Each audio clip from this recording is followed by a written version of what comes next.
2-2. Ellis needs to dial one in. Tension building here at Yakima County Stadium. The pitch. Swing and a miss. Ball game over. 2-1 victory. Pippins over Sweets. First pitch, a high drive out towards right. Back goes Chavez. He's looking up. Bye-bye baseball. Grand slam. Dylan Anderson. Bring him home and touch him all. He's been here all summer, and it finally pays off. That was all we needed. 2-1, the final score, and we get ready for fireworks as a happy bunch.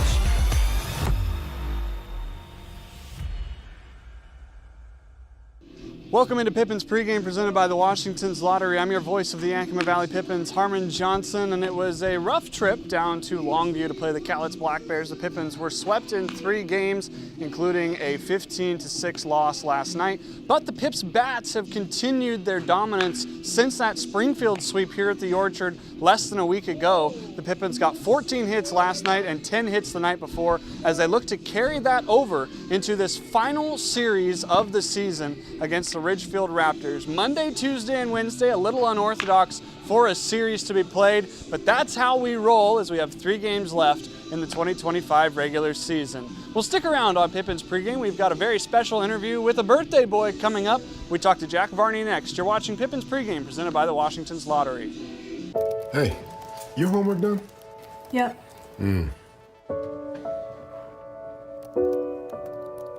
Hey, is your homework done? This kinda is homework.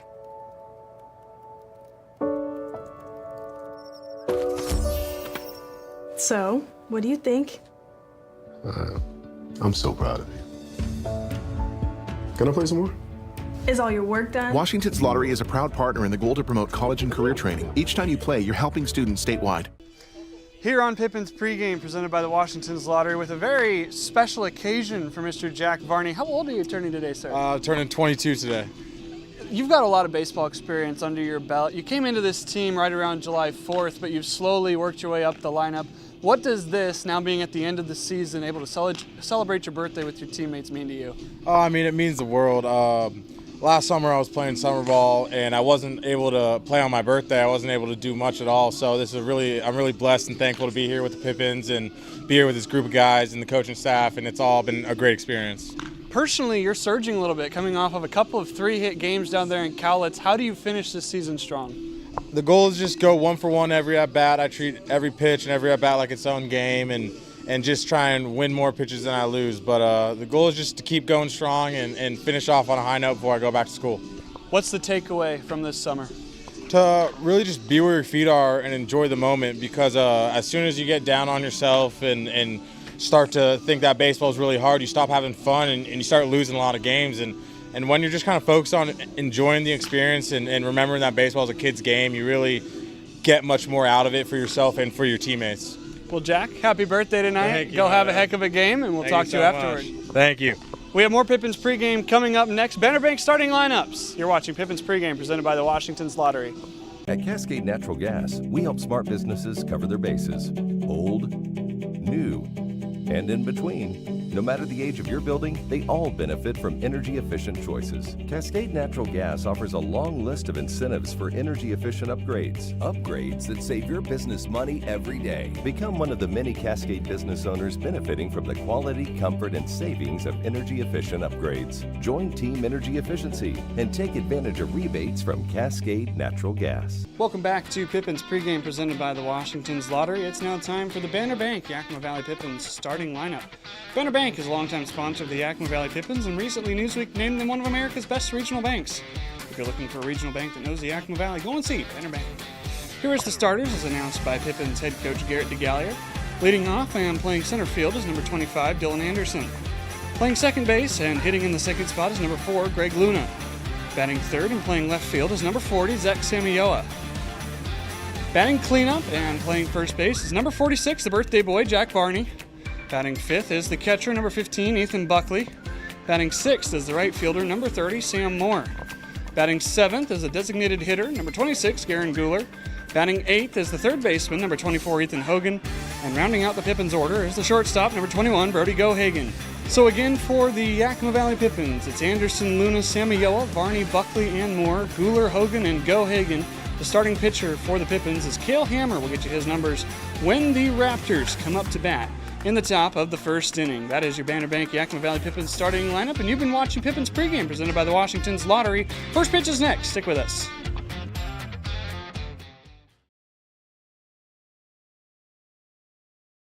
The beginning of the end here at the Orchard as one final time the Pippins host Game 1 of a 3-game series, this time with the Ridgefield Raptors in town as we wrap up the 2025 season here in the early parts of the month of August. Welcome in to our first and our last Monday afternoon broadcast. Glad you're joining us as we get ready for the first game of 3 against the Ridgefield Raptors. The Pippins coming off of a weekend being swept by the Cowlitz Black Bears, but they return home where they recently just swept the Springfield Drifters. A much nicer week in the forecast today for these 3 games. Let's take a look at the weather conditions currently at the Orchard. 83 degrees and some clear to partly cloudy skies passing overhead. The wind keeping us nice and cool. 9 miles an hour, 16 mile an hour gusts. It will start to swirl as the evening gets going. No precipitation expected tonight and a humidity of around 34%. It is, I've said this multiple times this year, but it is a picturesque, near perfect night at the ballpark for Game 1 of 3 between the Ridgefield Raptors and the Yakima Valley Pippins. You see the Pippins being announced for the third to last time here in front of their home crowd. A smaller crowd here on a Monday night. Of course, folks at work, folks trying to make their plans to get ready to come on Wednesday. That is going to be a big night as we close out the 2025 season with Fan Appreciation Night on Wednesday. But we get started here against Ridgefield, a team that the Pippins have not seen since the middle of June. The 10th, 11th, and 12th, a midweek series, was the last time these two teams faced off. That was down in Ridgefield. The Raptors took 2 out of 3, but the Pippins salvaged the series and got out of Ridgefield with a win, at the time breaking a 6-game losing streak. The Pippins ready to go here in front of their home crowd, and as the season winds down, one more group getting a chance to show off their skills here at the Orchard.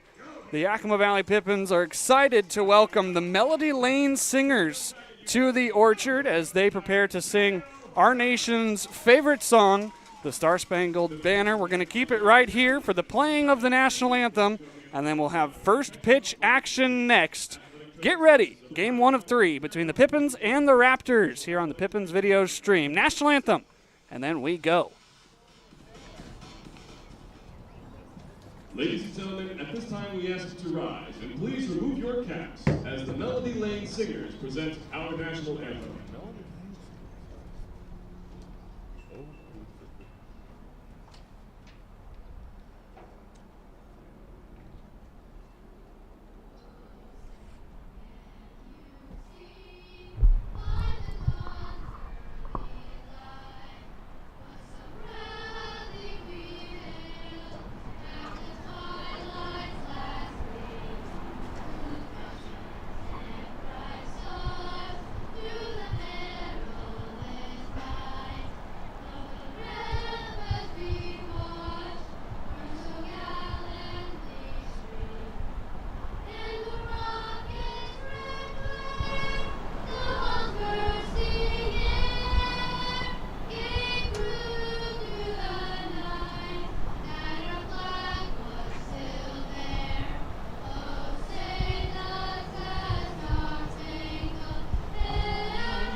Stellar rendition of the Star-Spangled Banner performed by the Melody Lane Singers as we get set to go here at the Orchard. Again, the first and the final Monday night contest going to be played here at Yakima County Stadium as Ethan Buckley takes his place to warm up. Cale Hammer, the starter from Gonzaga. Taking a look at the left-handers' numbers. An 0-0 record with a 9.39 ERA. 7 2/3 innings pitched. He's played in 4 games. 8 strikeouts to 4 walks. Hammer with a good outing a couple of appearances ago against the Springfield Drifters. That was on July 30th. 3 innings, no runs, no hits, no walks, and 2 strikeouts as he gets ready to work in his first start of this season.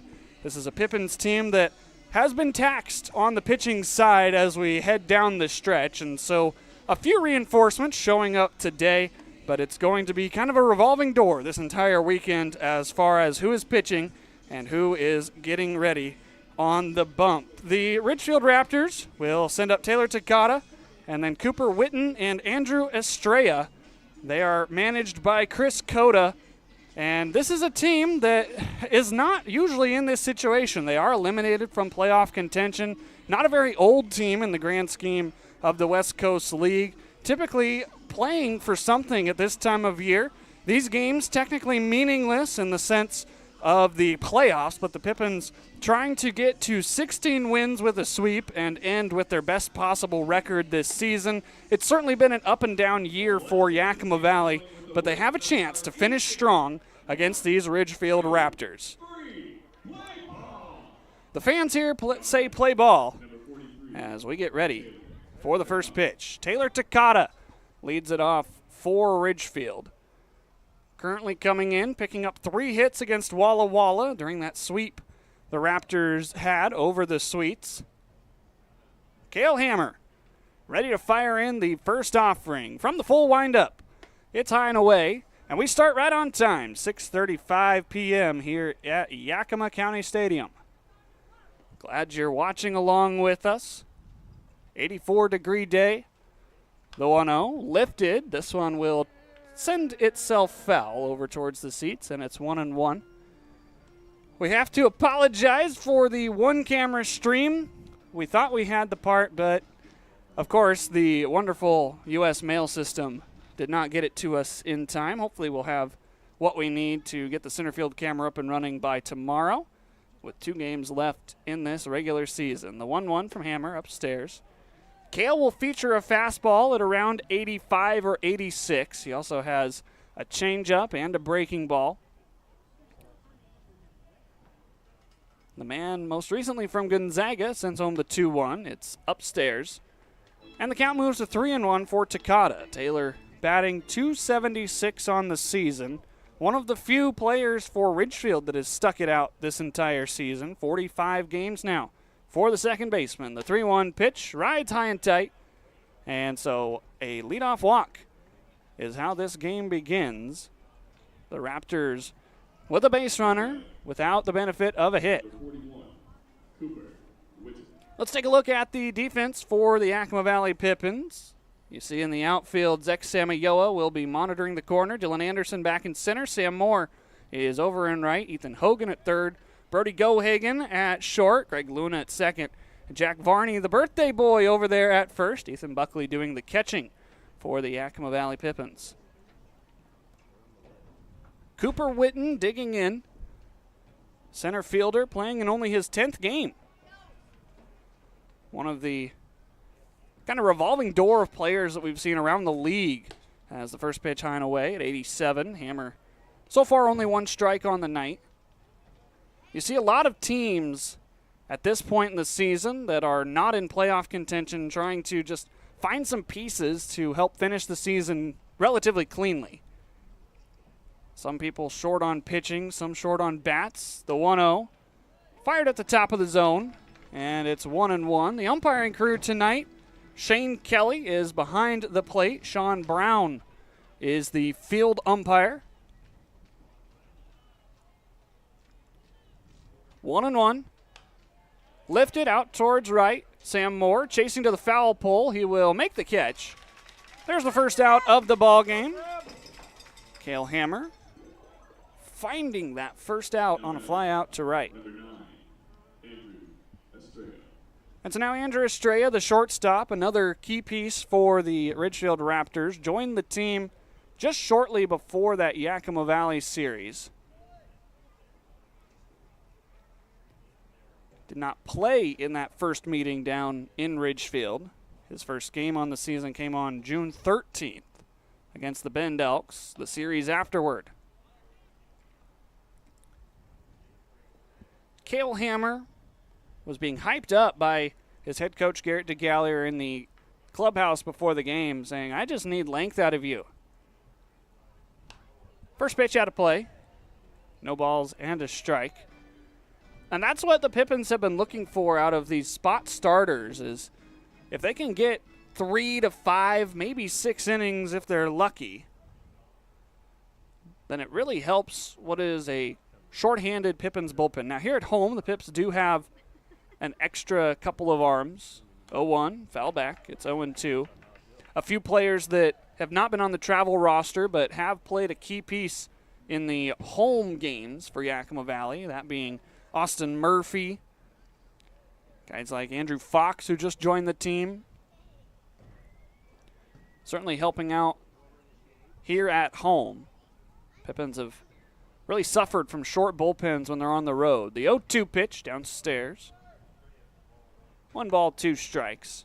And that's apparent by some of the scores from at least this last weekend. 15-6 yesterday, 12-4 the loss on Saturday. It was a closer game, 8-5 on Friday. The 1-2 on the ground. Hogan can't get there. It's into left field for a base hit. 2 are aboard. The leadoff runner, Takata, is at second after Andrew Estrella with the first hit of the ball game. Now batting, number 21, Dawson. This one just located well. Hogan, maybe if he was shaded a step to his left, would have got there, but he was playing in the normal spot. Can't fault him for a well-placed baseball by Andrew Estrella. So now here's Dawson Downs, one of the 2 left-handed bats on the roster, grounding it foul towards his first base coach. The Raptors had pretty good variety of bats when the Pippins met up with them in the middle part of June, but that has since changed. Only 3 bench players listed on the lineup card for Chris Cota. 0-1, down and away. There's that breaking ball at around 75. The Pippins, of course, all their lefties in the lineup. They have 3 true left-handed bats and 1 switch hitter.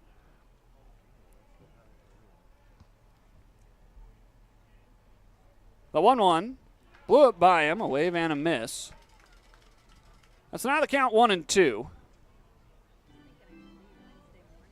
That fastball touching 87 for Cale. Looking for his first strikeout. He does have 8 of them on the season. Just getting started here at Yakima County Stadium. 1-2, called strike 3. Top of the zone, Shane Kelly rings up Dawson Downs, and there's 2 away. Now batting, number 24, Dylan. Another 87-mile-an-hour heater from Cale. Located well, right at the top of the strike zone. And so now Dylan Osborne, the designated hitter, bats with 2 on and 2 out.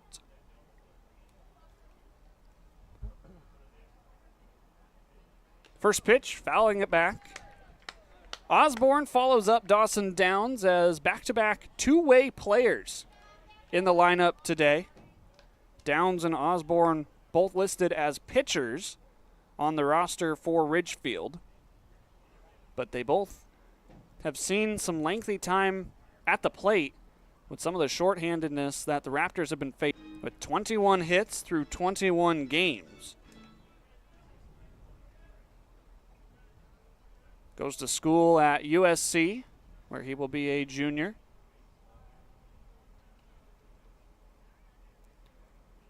Hammer's 1-1 is sent back.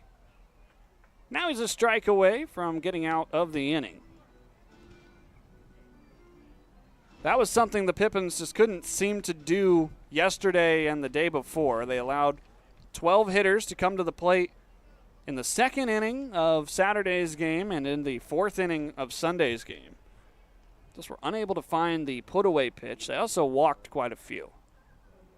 Hammer trying to change the narrative here. The 1-2 pitch. Sent out of play, left side.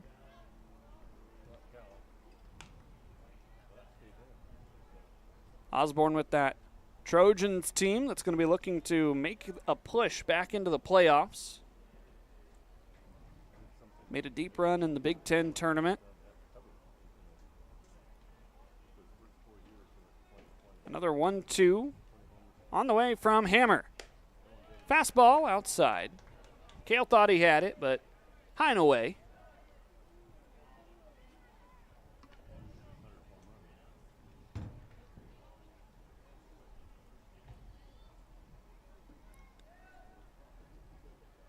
Osborne has scored 11 times. He's also driven in 15.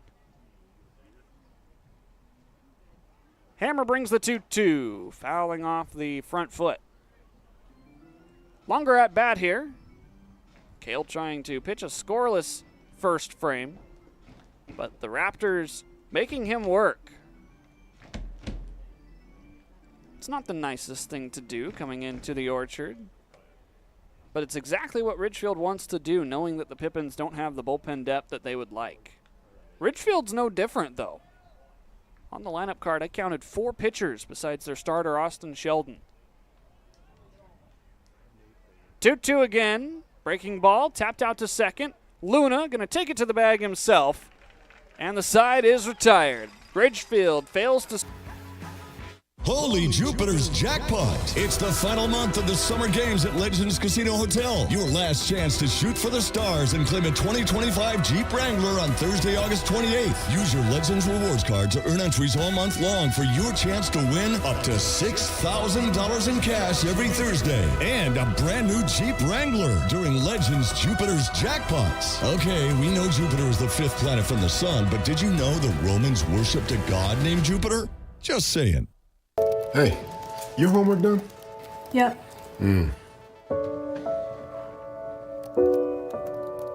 Hey, is your homework done? This kinda is homework.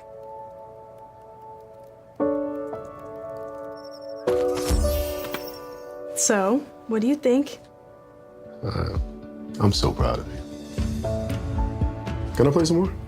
Is all your work done? Washington's Lottery is a proud partner in the goal to promote. And in between. No matter the age of your building, they all benefit from energy-efficient choices. Cascade Natural Gas offers a long list of incentives for energy-efficient upgrades. Upgrades that save your business money every day. Become one of the many Cascade business owners. Take advantage of rebates from Cascade Natural. Well, there's a look at the numbers for Austin Sheldon, the right-hander, from 22 walks to 18 strikeouts. 28 and 2/3 innings he has pitched and a 7.22 ERA. Sheldon making his 7th start of the season as he gets ready to face Dylan Anderson, Greg Luna, and Zach Samayoa. Anderson's going to start this game off for the Pippins with a single as he dumps one into left field. Dylan able to finally pick up a hit after going hitless in the trip down to Cowlitz. Well, just a little bit of home cooking, I guess, is all Dylan Anderson needed. As this pitch was left where Dylan could get it, right at the bottom of the strike zone. Dylan likes to swing at pitches down below. So a good start for Yakima Valley as Greg Luna stands in for the first time.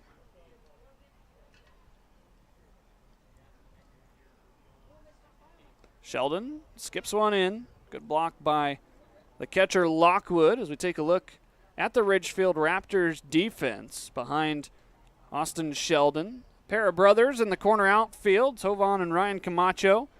It's Witten in center, Dorsett at third, Estrella at second, Estrella at short, Takata at second, and Downs over at first base.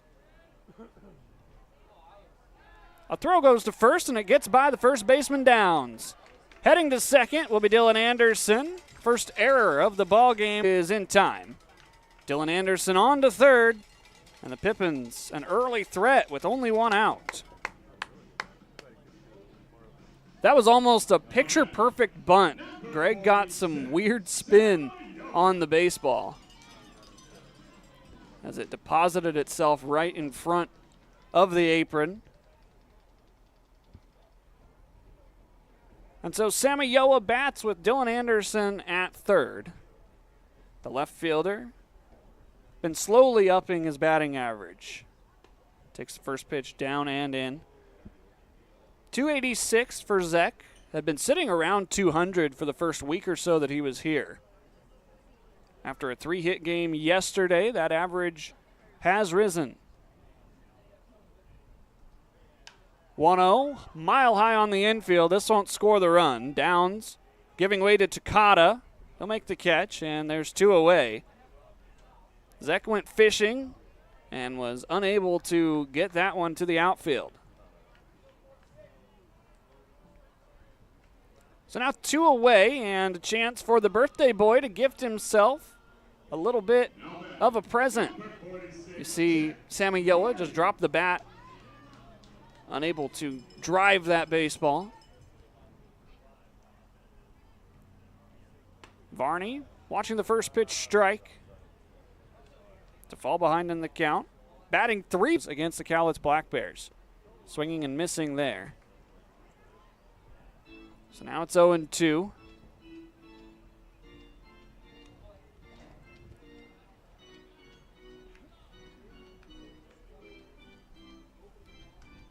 Jack had a 3-hit game yesterday. Went 3 for 5 with 2 runs scored. And on Friday went 3 for 4 with 2 runs scored. 0-2 right at Takata. That will end the frame. The Pippins leave a runner at third but fail to score. There was 1 hit and 1 error as we are through 1 inning of play. To the top of the second we go. No score here at the Orchard. I love coming in here. Everybody is always super welcoming. They always greet me by name. You can tell that everyone here actually likes working here. My favorite thing about Walla Walla Orthodontics is how nice the staff are. They're funny, fun, and they're helpful. I had what was called 3D braces. They were the same color as my teeth. People would say, "Oh, you have braces?" They didn't even know that I had braces. I highly recommend this orthodontist office. What do you want? It's just not that easy. What do you want? Seafood? Mediterranean? What do you want? Hey guys, what about West Side Pizza? I love West Side Pizza. I love West Side. I love West Side. Yeah, the Hawaiian's great. What's your pizza? West Side Pizza? Yeah. Problem solved. Gross. West Side Pizza, saving relationships since 1996. The highly anticipated Sage Spa at Legends Casino Hotel is now open and taking reservations, offering massage therapy, body treatments, manicures, pedicures, facials, saunas, and more. Plus, the only spa facility to offer wet and dry wellness pods in the entire Northwest. Call the Sage Spa at Legends now to make your reservation for the ultimate relaxation experience.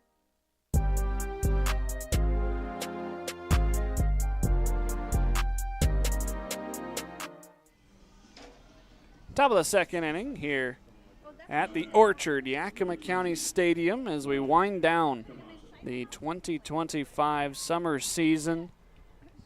Facing Cale Hammer, it'll be Ryan Camacho, Jovan Camacho, and Irvin Dorsett. The Camacho taking a first pitch above the zone for ball number 1. Fouls that one back. He and Jovan both at West Texas, both of them natives of Stevenson Ranch, California. Both of them outfielders as well. A little bit of a shared connection between the Camachos. Ryan in that Walla Walla series went with 2 hits as he sends one foul. He was 2 for 10, but he did score 4 times, so finding ways to get aboard. He walked 4 times, was also hit once. Cale Hammer brings the 2-2 pitch on the ground, foul. Hogan saw that one just past the bag. Maybe got a friendly kick off the chalk.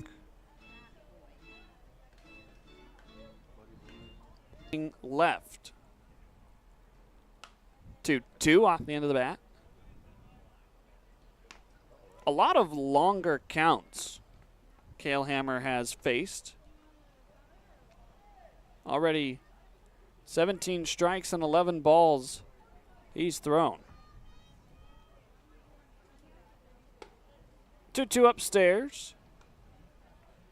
So the count run's full. So far, Hammer has not given up a free pass. He's only walked 4 on the season.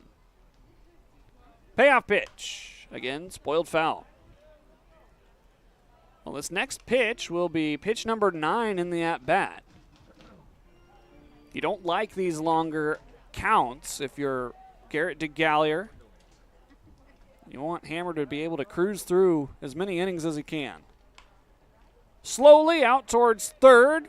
Gohagen will rebound. The throw across is not in time. Almost a stellar play by Brody, but that ball hit so slowly that there was no chance to gun down Camacho. Infield single.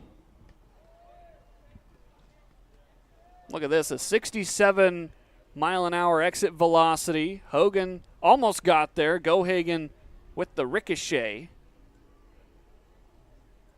So the Raptors have the leadoff man aboard. Jovan takes a strike. So Jovan Camacho has played in one more game for the Ridgefield Raptors. He's batting .254 with 16 hits.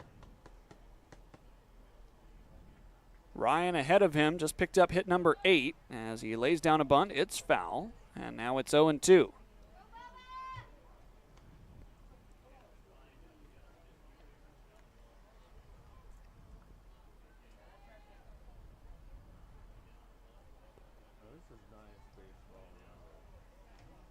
So now Betts will be off on the bunt. No balls and 2 strikes. Hammer looking to pick up strikeout number 2. Won't get it there as Camacho fouls it straight back. Must be a fun experience being able to not only play your college baseball with your brother, but also play your summer ball. 0-2 spat on. Both of them seniors.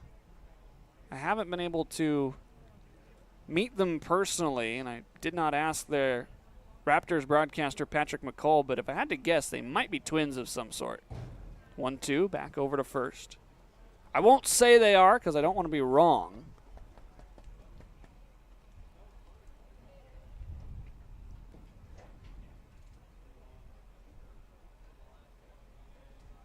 Jovan previously spent a couple years at College of the Canyons as this one's lifted out of play.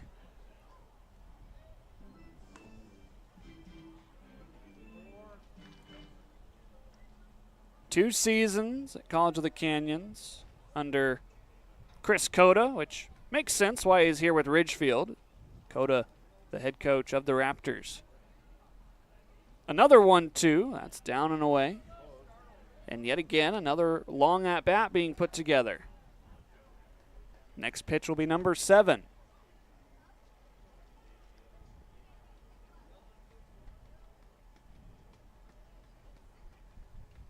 A 2-2 from Hammer.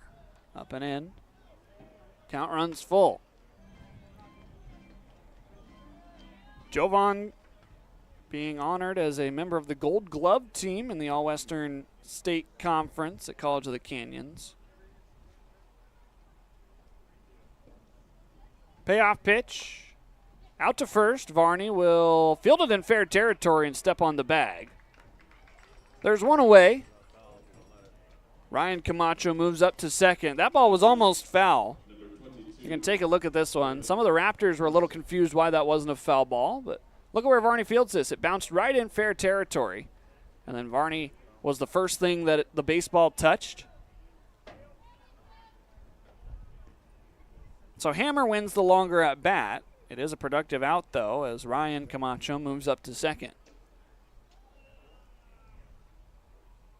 Swing and a miss by Irvin Dorsett.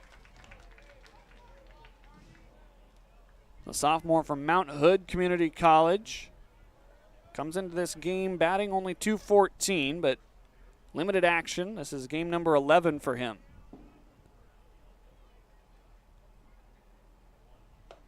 0-1, just outside. Cale still living in the upper 80s with his fastball. Dorsett played all 3 games against the Sweets this last weekend.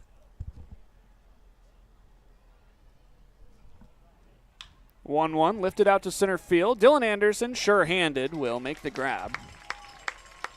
2 away here in the second inning. And so the bottom of the Ridgefield order, Jake Lockwood doing the catching for the Raptors today.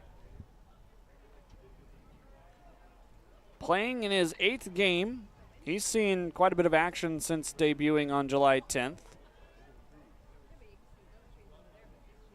Although he did miss about a week in the middle part of July. First pitch, lined foul. Lockwood from Everett Community College just wrapped up his sophomore campaign.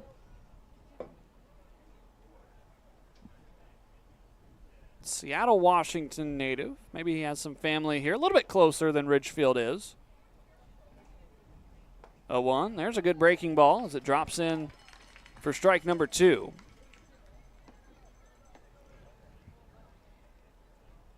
Only 3 hits through 7 games for Lockwood. Cale well ahead in the count. The 0-2. Blew it by him. That'll wrap up the second inning as the Raptors leave one stranded, and we go to the bottom of the second. No score still here at Yakima County Stadium.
Pippins fans, if you're looking to join us next year, reserve your 2026 season tickets now. Early bird pricing is available until the end of the month. Some examples of that early bird pricing. Diamond Club tickets go for $450, season tickets. Full price if you do not pay by the end of the month. Goes up to $500, saving you $50 for all of the approximately 30 home games the Pippins will play. A little more, a little less, depending on the schedule. Some benefits, if you enter before the end of the month, you could be entered into a spring training sweepstakes entry when paid in full before the end of the month. You get concessions discounts, a concession express lane credential, ticket exchanges, and much more. Consider reserving your 2026 season tickets today. Come on out to the ballpark or email Casey at pippinsbaseball.com. Buckley takes ball 1. Ethan batting .252 on the season. There's so many more benefits we can go over. And we will as the game goes along, as Buckley stings one out to right. Ryan Camacho backs up and squeezes for out number 1. Pretty good investment if you're going to be in the Yakima area, or if you live in town. You have a young one who's interested in baseball. Great opportunity to come on in and be with the Pippins for every game in their home season next year. First pitch to Sam Moore is sent out to center field. Witten, drifting back, deepest part of the ballpark, will squeeze and catch out number 2. Couple of quick flyouts induced by Austin Sheldon as he tries to rebound after allowing a leadoff hit in the bottom of the first.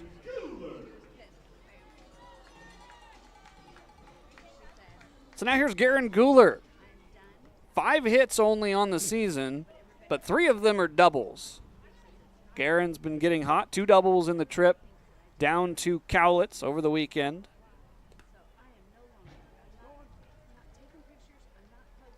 Guler from Natchez, Washington. Just up the road. We went through Natchez last night on the way home. You drive along Highway 12 on your way over to White Pass. 1-0, back up the mound. Takata fields it off the hill and now sends it to first. And a very quick bottom of the second inning by Austin Sheldon. The Pippins, no runs, no hits, no errors, and none left on. To the third we go. Scoreless here in Yakima.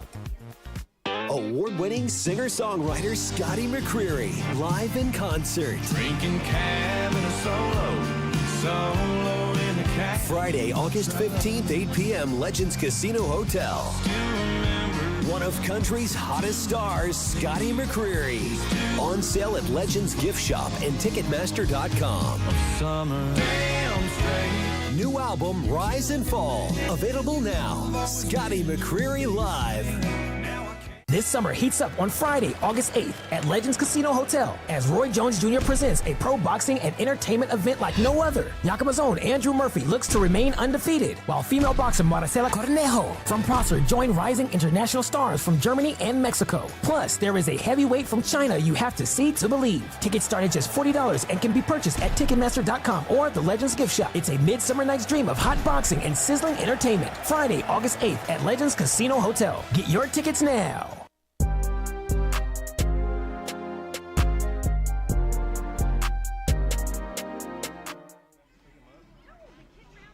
Top 3 here at Yakima County Stadium.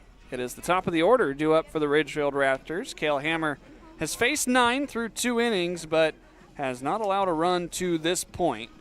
As the Pippins are in game 1 of 3 in the last series of 2025. Hard to believe we started this journey clear back on May 29th with a preseason game against the Cascade Collegiate League Showcase team.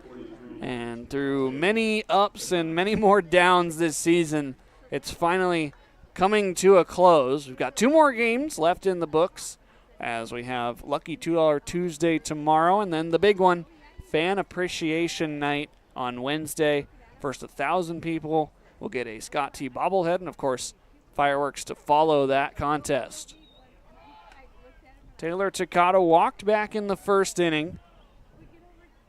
The second baseman from Orange Coast College is a native Hawaiian. There's a strike from Cale. Called at the top of the strike zone by Shane Kelly. Not the umpiring crew that we were expecting tonight. There was rumors that Dave Canales and Dylan Self would be back in the orchard, but instead tonight, as a ball lifted over to Jack Varney, into foul territory, makes the catch, stumbling onto the track. There's the first out in the top of the third inning. For one reason or another, those umpires taking this series off before working the playoffs as we take one more look at the Takata pop-out. Varney's been very sure-handed over at first base when it comes to infield fly balls. There were a couple of balls that he dropped down in Cowlitz as the first pitch is a strike to Cooper Witten. Some of that might be the turf surface on the infield. Maybe some dumb luck as well, as a mile high is sent over towards the stands. Varney won't have a chance at this one. Clangs up against the bleachers. All right, uncontested foul ball. Seattle Kraken represented here at the Orchard today. Did you see that the Kraken mascot almost got mauled by a grizzly bear? They were doing a shoot in a river. And I guess it's a river troll as the mascot, had a bear creeping up on it. 0-2 blew it by him. Cooper Witten down on strikes. 2 away. If I was the one in the mascot costume, that would not be on my checklist of things that I accomplished as a professional sports team mascot. Thankfully, everybody was okay. They were able to distract the bear and get the mascot and the player they were filming with out of the river. First pitch in near the feet of Andrew Estrella. He's hit on the back foot. Hobbling a little bit as he comes out of the batter's box. He'll be at first base.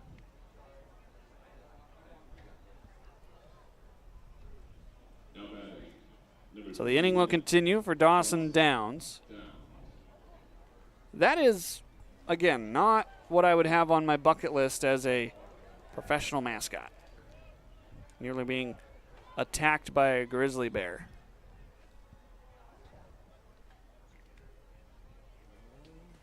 Swing and a miss by Dawson Downs.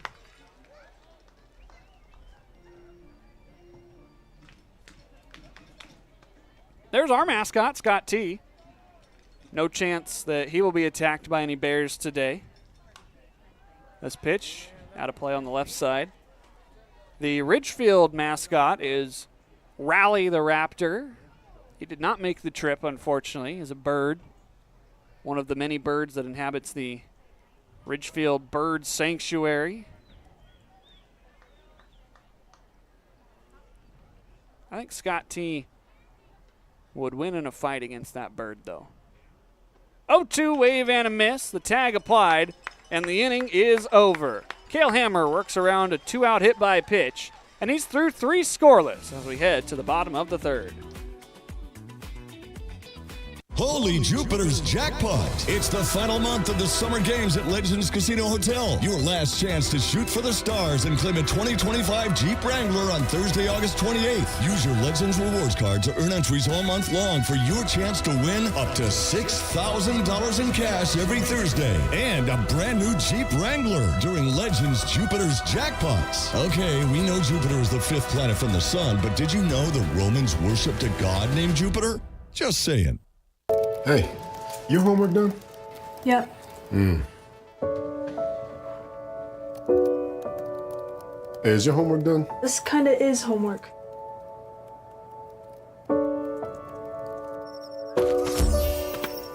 So, what do you think? I'm so proud of you. Can I play some more?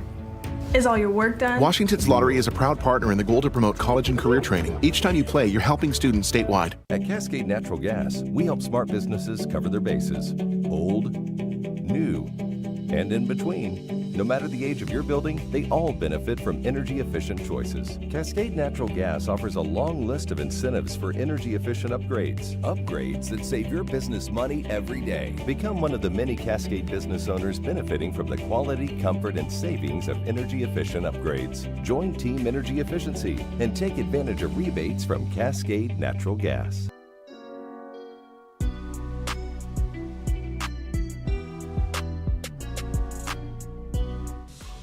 Ethan Hogan, the first hitter in the bottom of the third, as the Pippins and the Raptors still with no score.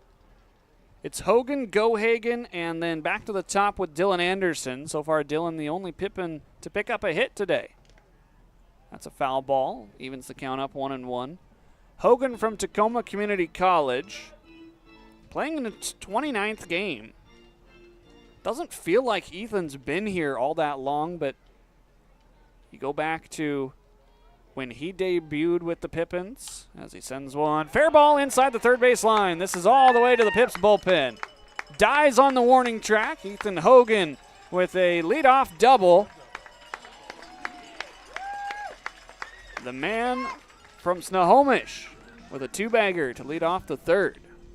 Number 21, Brody. Go I was just about to say that Hogan, when he debuted clear back on June 22nd against Walla Walla, it took him a day to get his first hit.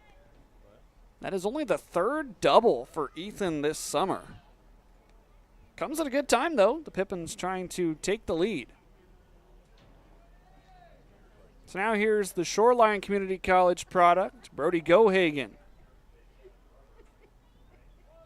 Looking to bunt. That pitch is called a strike. Gohagen batting .250 this season through his 5 games. 5 hits. He's also scored 4 times and driven in 4. See if Brody can pick up RBI number 5 here. Throw to second, it's into center field. Hogan unable to scramble to his feet quick enough with Witten backing up the throw. That was a near disaster by the pitcher, Austin Sheldon.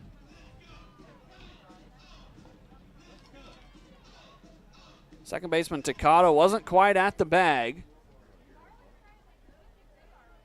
Would have been a good throw had Takata been there. 0-1 Tapper. The pitcher Sheldon, as this ball dies, the throw across, it is away. Bounces up against the fence. Ethan Hogan scores, and it's 1-0 on an error by the Raptors. Brody Gohagen drives home the first run of the ball game. The Raptors throwing the ball around a little bit here in the 3rd inning. This ball just sat right there on the grass. The pitcher Sheldon, with a last-ditch effort, almost went out of play. Hogan trots home, and the Pippins lead it.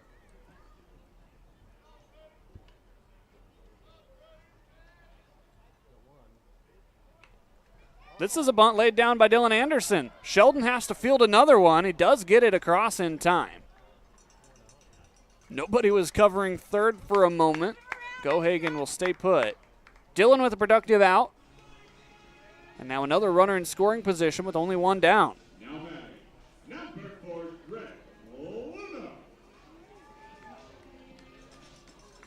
The Pippins immediately testing Sheldon again after that error that allowed Hogan to score.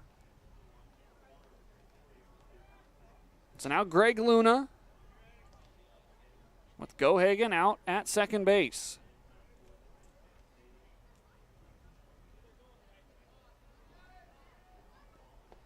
Lays off that first pitch. Changeup at 78. Fastball been in the mid-80s for Austin Sheldon. Greg Luna only played 2 games against the Cowlitz Black Bears. Sat out the middle game of that series. Went 1 for 7 as he taps another one slowly up to second. Takata, the running throw over to first with the second out. The throw back to third. Gohagen almost picked off. Little bit aggressive was the Pippins shortstop. There's 2 away on the productive out by Greg Luna. Pippins not exactly barreling the ball right now, but when you put the ball in play, good things happen, as a wise coach once told me. You see the throw there to third. Almost got Gohagen.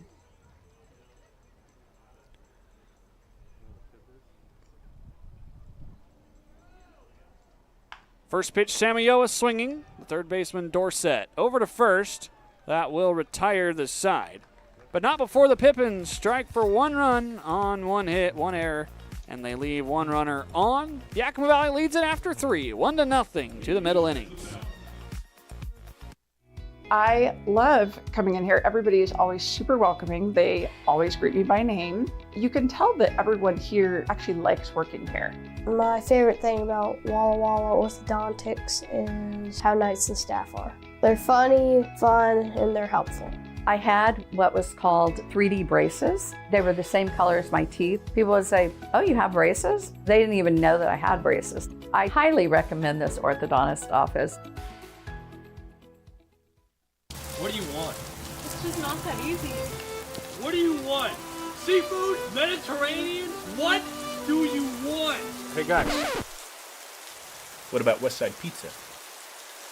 I love West Side Pizza. I love West Side. I love West Side. Yeah, their Hawaiian's great. Let's do pizza. West Side Pizza? Yeah. Problem solved. Gross.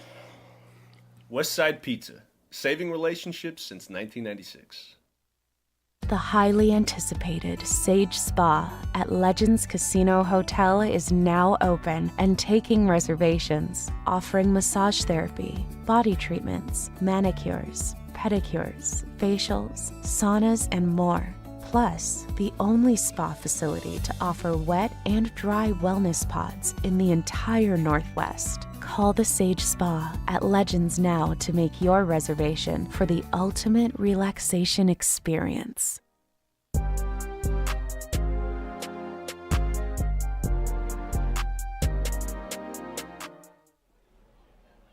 Top 4 here at the Orchard. It's Dylan Osborne batting first for the Raptors. It's too bad you weren't here at the Orchard during that break. The Dizzy Bat Race took a victim. Looked like a father and a son, and the father, after the 10 spins, couldn't even make it to Scott T. Fell down right on his seat of his pants. As Cale Hammer ahead in the count, 0-1. Then Scott T, being the trickster he is, went over and started falling down right in front of the father, making fun of him. There's ball 1 upstairs. Cale Hammer today with 4 strikeouts. Has not issued a walk. He's given up 2 hits as well. Working here in his 4th inning. Out of play, foul. Cale's longest outing of the season was 3 innings against Springfield. He has currently matched that. He's trying to set a new mark for himself this summer.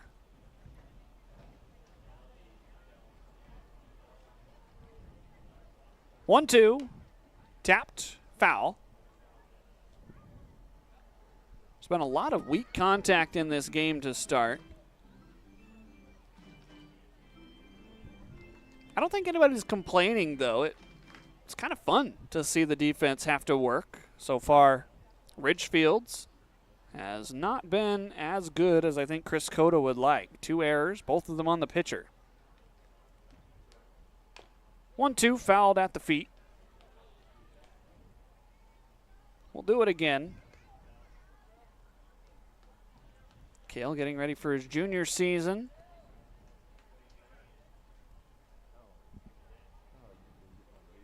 Looking for one more last hurrah here with the Pippins. You'd think that after this start, he would most likely be done for the rest of the season. 1-2 upstairs. Although the Pippins, being a little bit shorthanded, have had to burn some arms on shorter rest. Connor Batzer was maybe the biggest example. After pitching 7 innings on Thursday, he came in and threw 3 2/3 yesterday.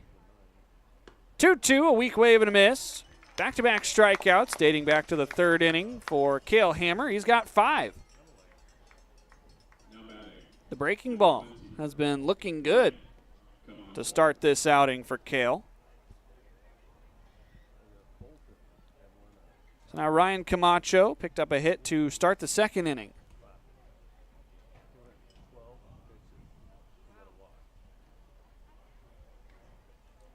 Squares to bunt. There's a pitch outside. That was the off speed from Cale. It sits at around 80 miles an hour. His fastball at around the upper 80s, and then the breaking ball in the mid-70s. Even in the count now, 1-1.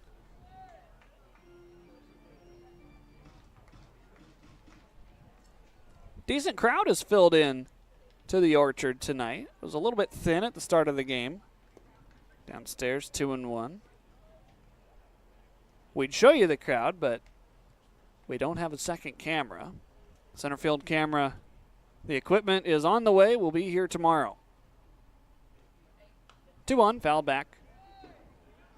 2 balls and 2 strikes. Looking to put together 2 more A-plus broadcasts as we end the season. We might be having some bitrate issues as well. We haven't been having those for the last couple weeks. Cale looking for a 6th strikeout. Not there. Count instead runs full.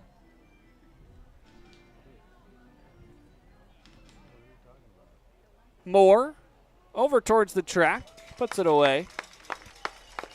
2 outs here in the 4th inning. So that was a pretty routine play for Sam Moore, but he has been great in right field when it has mattered. Can of corn out there for the switch-hitting outfielder. course, can't see it because our speaker was in the way. I promise you he caught it. There's a wave and a miss by Jovan Camacho. I definitely would have said a few different things had he not caught it. Outside 1-1.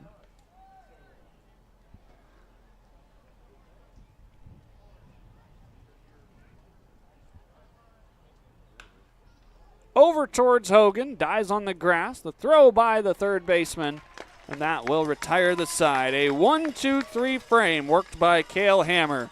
Looking great through 4. Pippins bats to work next.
The Yakima Valley Pippins and Les Schwab Tires have partnered up to pack a backpack. We got 2 games remaining this season where you can come help students in our community who are in need. Donate $10 at the door with school supplies, and you will receive one 2025 general admission ticket for free to either tomorrow night's game or the Fan Appreciation Night game on Wednesday. That's for every $10 donation. And so for every $10, you get a free GA ticket. Jack Varney strolling to the plate. The organ playing Happy Birthday to the man from West Cliff. See his numbers there. 342 batting average, not too bad. Turning 22 years old today. First pitch down and away. If you're not familiar with 21st century slang, Jack told everybody last night on the bus once it hit midnight that his new nickname is Unk, which is short for uncle, of course. Tapper, back up the middle. Estrella was shaded that way. Varney, the ball is dropped, but it's called on the transfer. And so there's out number 1. Happy birthday, Jack. Let's see if he can produce the rest of the night.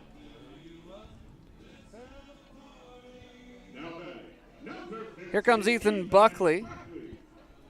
Flew out to right field back in the second inning. A lot of experience in this middle part of the order. Zach Samayoa, of course, in his senior season next year. Ethan Buckley with one more season to go. And then Jack Varney getting ready for his senior season. Buck takes strike 1, even the count. Ethan just recently committing to Central Washington. Spent last year with Gonzaga. Taking his talents up to Ellensburg. Wild pitch there. It's ball 2. You could say just a bit outside. Sheldon's been either very good or very not so good in this start. He did have a 1-2-3 frame in the second. That's downstairs for ball 3. You look in the first, he allowed a leadoff single, and then the Pippins with some unfortunate outs to second base, unable to score. And then, of course, in the third inning, an error committed by him. 3-1, that's ball 4. Buckley will be a one-out base runner. Pitching is such an art form. And it can be a very difficult art form to master. As Sam Moore digs in for the second time. Sam did get a chance to hit right-handed down in Cowlitz. It was his final at-bat yesterday. Going back to the left-hand side now, facing the right-handed pitching Austin Sheldon. Upstairs. Sheldon's longest outing this season was 5 innings against the Walla Walla Sweets on June 8th. Only gave up 1 run. It was unearned. Gave up 5 hits and struck out 2. Outside ball 2, and the catcher Lockwood, sensing a little bit of unease in his pitcher, will go out and have a chat. One promotion that was going on tonight. Tonight was Strikeout Hunger Night. If you brought 2 or more boxes or cans of non-perishable food items, received discounted reserved seating tickets. Just so many opportunities that the Pippins have been able to give back to the community. I'm looking forward to seeing the results of the Pack a Backpack drive once that wraps up. 2-0, there's a strike. Got that right on the inside black. Dialing the fastball up to 84 there.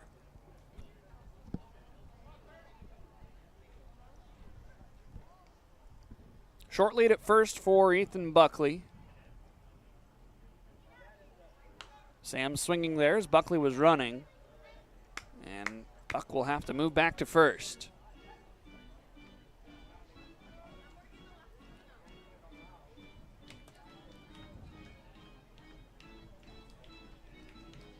Busy night tonight in the West Coast League. We'll take a look at the scores around the league in the next half inning.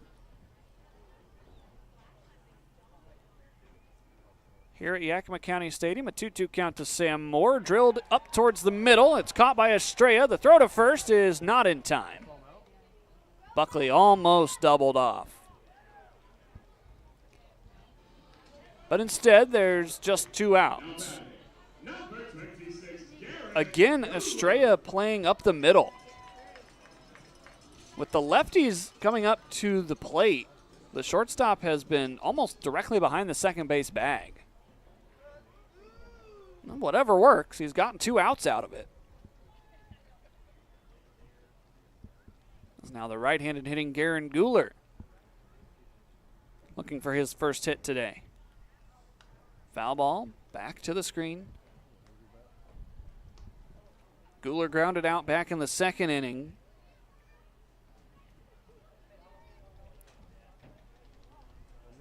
Let's see if he can pick up another double here. Buckley likes to run on those base hits. Here with 2 outs, he would get a little bit of a head start running on contact.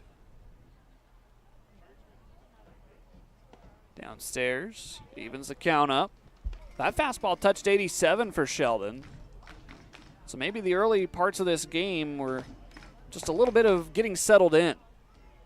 Velocity has definitely increased.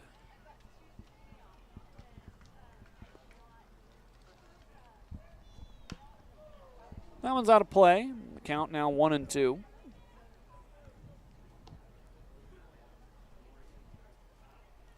Pleasant evening here at the Orchard. Temperatures sitting right around 80 degrees. The wind blowing to keep everybody comfortable. Might need a sweatshirt by the end of the night. I did not bring one, so hopefully we don't get that far. 1-2 called strike 3. Guler caught looking on a high and outside fastball. Austin Sheldon threw 4 innings. It's 1-0 as we go to the top of the 5th.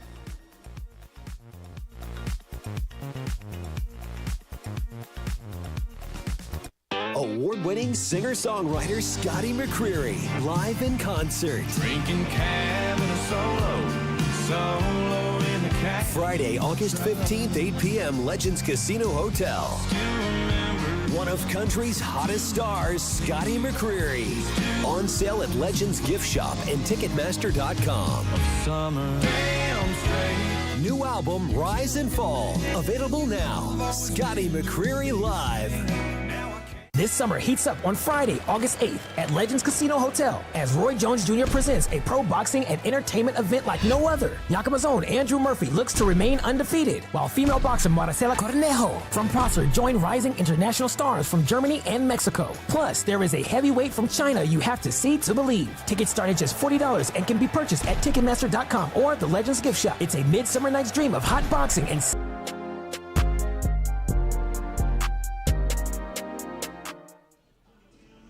Well, there's a look at the South Division standings in the West Coast League. The second half on the left, the overall standings on the right. You see the Pippins down there at 6-18 in the second half. Ridgefield 10-14. Now, these games technically mean nothing in terms of the playoffs. As you see, the top four in the overall standings, Portland, Corvallis, Marion, and Bend, are the four that will represent the South Division. The Walla Walla Sweets have been eliminated as they are currently tied in the overall standings after a sweep to these Ridgefield Raptors. Taking a look around the rest of the league, a lot of action tonight. A doubleheader being played in Victoria. The Edmonton Riverhawks took game 1, 10-1. They're in the top of the second in game 2, 2-1. The Riverhawks in front of the Harbor Cats. Bottom of the fifth inning at Vince Guinness Stadium, the Bend Elks up 6-1 on the Cowlitz Black Bears. Team that Cowlitz trying to get to 20 wins. They need 2 to get to that mark. Swing and a miss. First pitch by Cale Hammer to Irvin Dorsett. The third baseman flew out to center field in the second inning.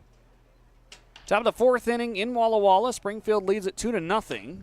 As there's a line drive out towards shallow left center field. It gets down. Samayoa brings it back to the infield, and there's a leadoff hit for Irvin Dorsett. So now Jake Lockwood hits with a runner on. See this ball just die as it gets to the outfield. Kind of that Bermuda Triangle area.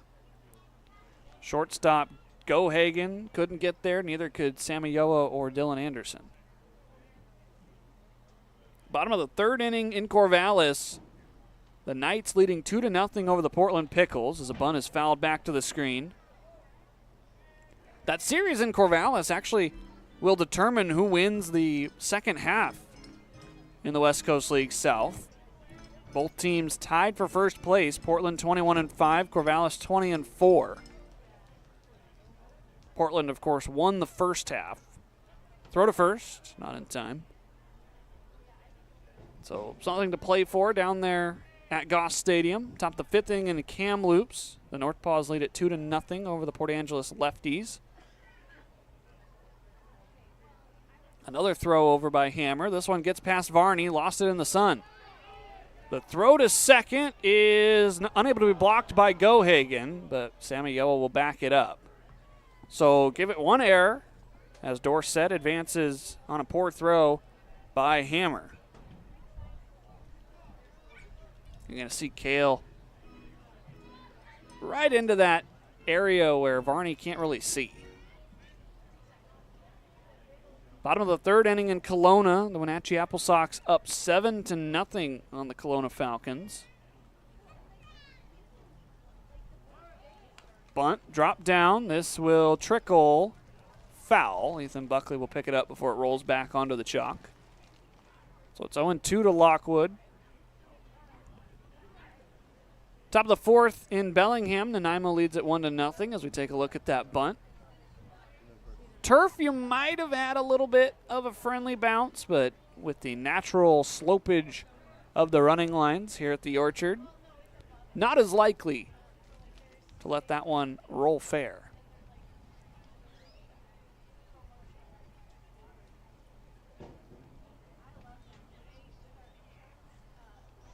Hammer's 0-2, sent straight back.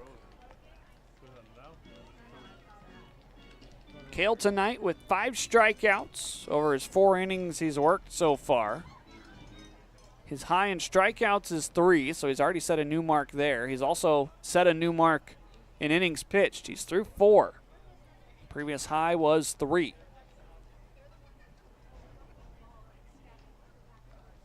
Swing and a miss. 6th strikeout for Cale Hammer. Breaking ball again. Able to pull a string as Jake Lockwood down for the second time swinging.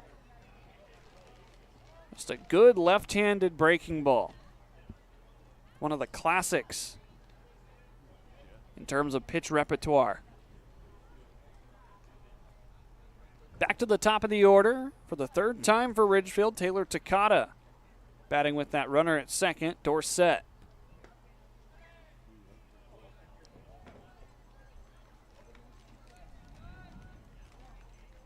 Taylor Takata 0 for 1 today after popping out to Jack Varney in foul territory. Lays off that breaking ball. It's 2-0. Takata finishing up his second season with the Ridgefield Raptors. This is his 45th game, surpassing the amount of games he played last year for Ridgefield. He played 44 in the summer of 2024. Takes high and away, ball 3. A career Ridgefield Raptors batting average of .299. He's coming close to a personal milestone with the Raptors. He's sitting at 95 hits in a Ridgefield uniform. Not going to get a hit there as he draws a walk for the second time today. He's done that now 67 times as a Ridgefield Raptor.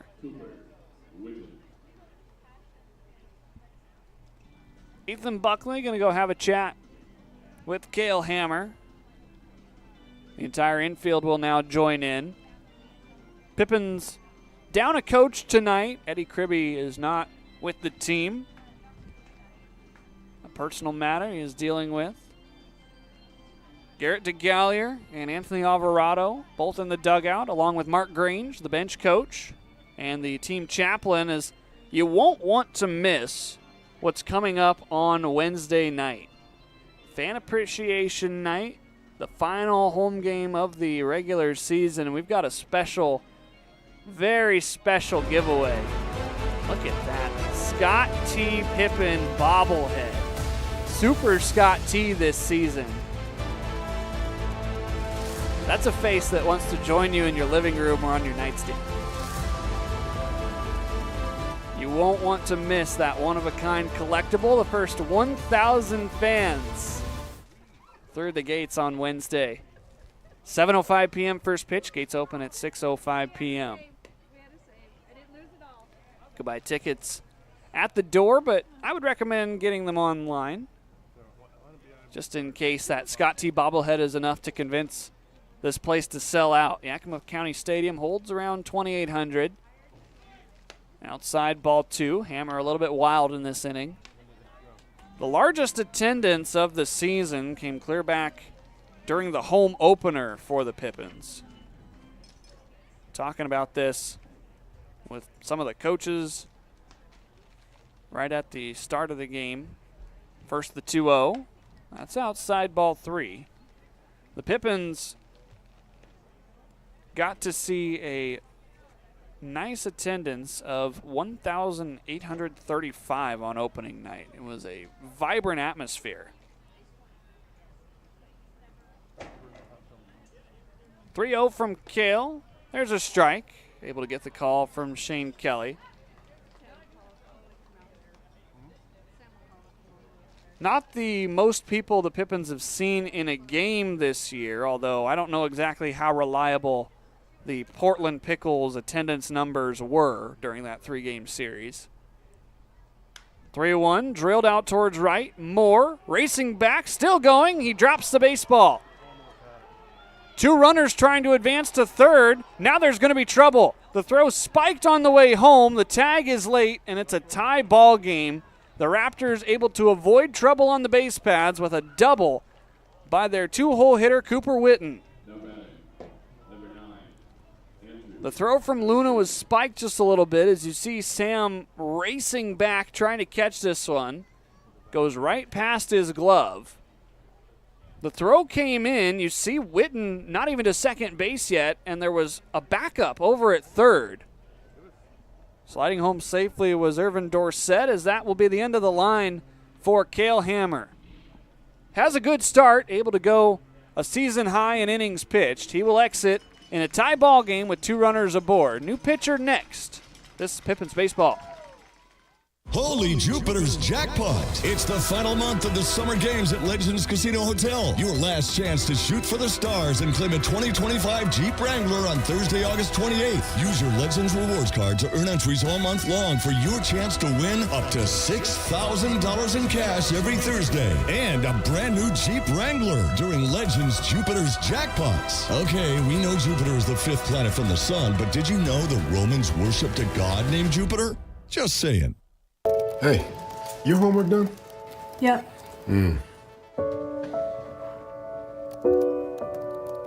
Hey, is your homework done? This kinda is homework.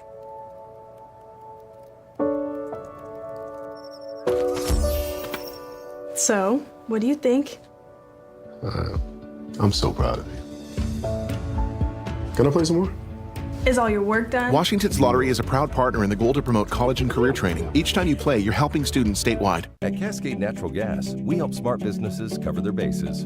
Old, new, and in between. No matter the age of your building, they all benefit from energy-efficient choices. Cascade Natural Gas offers a long list of incentives for energy-efficient upgrades. Upgrades that save your business money every day. Become one of the many Cascade business owners benefiting from the quality, comfort, and savings of energy-efficient upgrades. Join Team Energy Efficiency and take advantage of rebates from Cascade Natural Gas.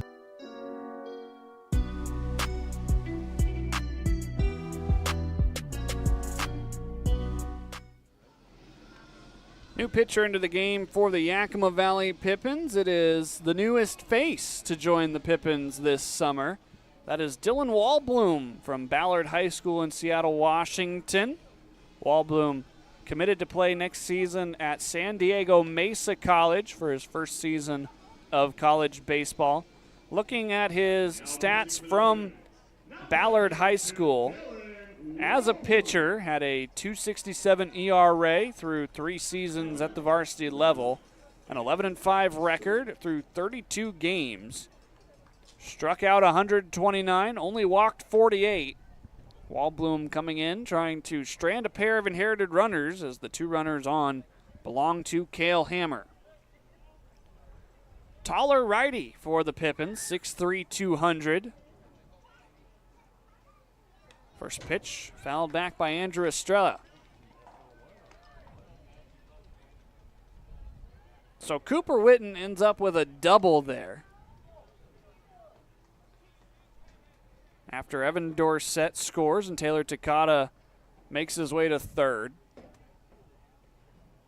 Could have been a lot more dangerous for Ridgefield as there's a tapper out towards second base. Luna will have one play. No, it's a foul ball. No, it's a balk. Sean Brown says it's a balk. No pitch. Let's see if we can find out what happened here. The batter stayed in the box. Estrella never moved. There was no call initially by the field umpire Brown, but it is a balk, so it's 2-1. The Raptors in front. Pitch downstairs. It's 1-1. I was confused because I never saw a call by Sean Brown until after the play by Luna was over. Downstairs, 2-1. If there's one category the Pippins don't want to be leading the league in, it's balking runners home. Seems like that's happened more often at the last part of this season as that ball's drilled out towards deep left field. Samayoa will make a basket catch. The run will score. It's a sacrifice fly, but that was almost extra bases. Samayoa uses his wheels to keep this a 3-1 game with the bases empty. That baseball died in left field. Off the bat, it looked like that was tracking to the base of the wall.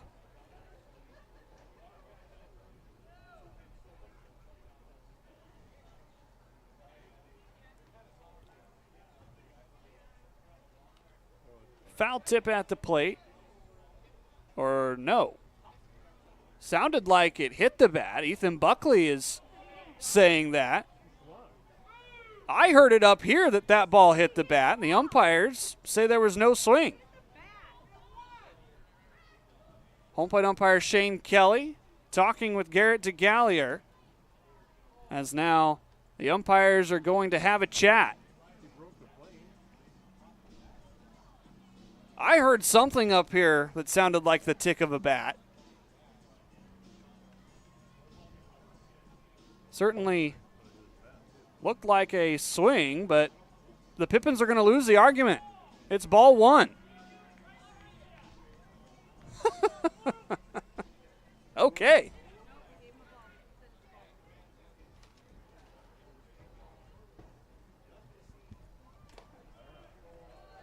That pitch called ball two. It was upstairs. Dawson Downs in a gift 2-0 count. Towering plate umpire says that's a foul ball. All of the Raptors trying to say that's a home run. One of the things that is discussed in the plate meeting is most of those baseballs do go foul because of the way the wind blows. High and tight, it's 3-1. There's sort of a wind tunnel with the sunscreen banners that blows the baseball foul. 3-1, out to center field. Dillon, running back, squares it up, makes the catch. The foul ball, not to be, doesn't hurt the Pippins, but they do give up the lead. It's 3-1 as we're halfway home here at the Orchard. I love coming in here. Everybody is always super welcoming. They always greet me by name. You can tell that everyone here actually likes working here. My favorite thing about Walla Walla orthodontics is how nice the staff are. They're funny, fun, and they're helpful.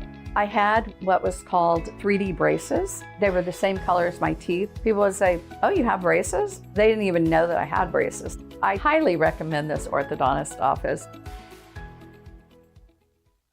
What do you want? It's just not that easy. What do you want? Seafood? Mediterranean? What do you want?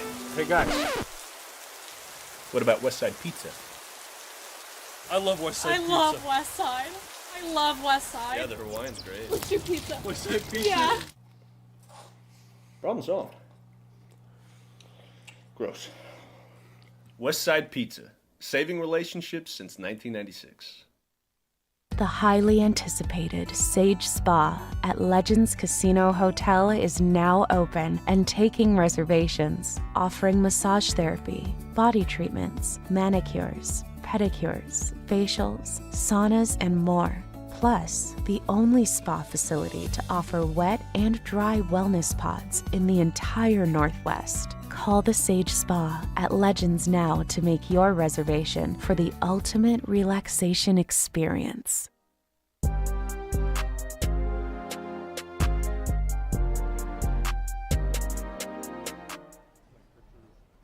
Pips trail 3-1 after giving up 3 runs on 2 hits and an error in the top of the 5th. Ethan Hogan leads it off, and off the glove of the pitcher Sheldon. It's off the second base bag, fielded by Estrella.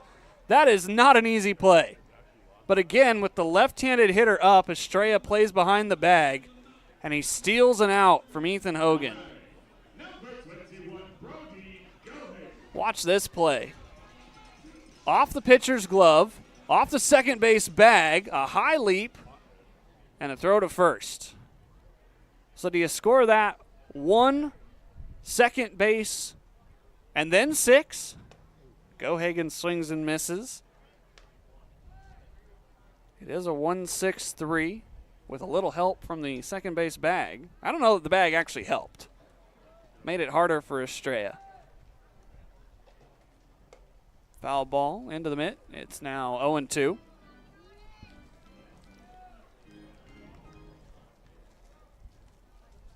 Pips shorthanded by a couple of confusing plays on defense. High and away.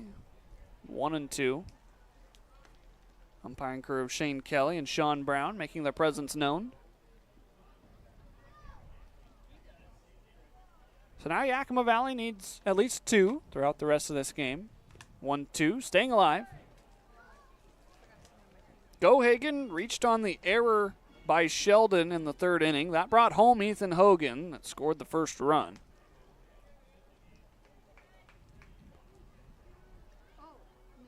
See if Gohagen can start a one-out rally. Watches ball 2. Brody's been exciting to watch. He's been moved around the left side of the infield, both at third base and at shortstop.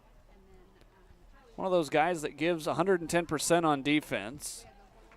Now he's in a full count, 3-2.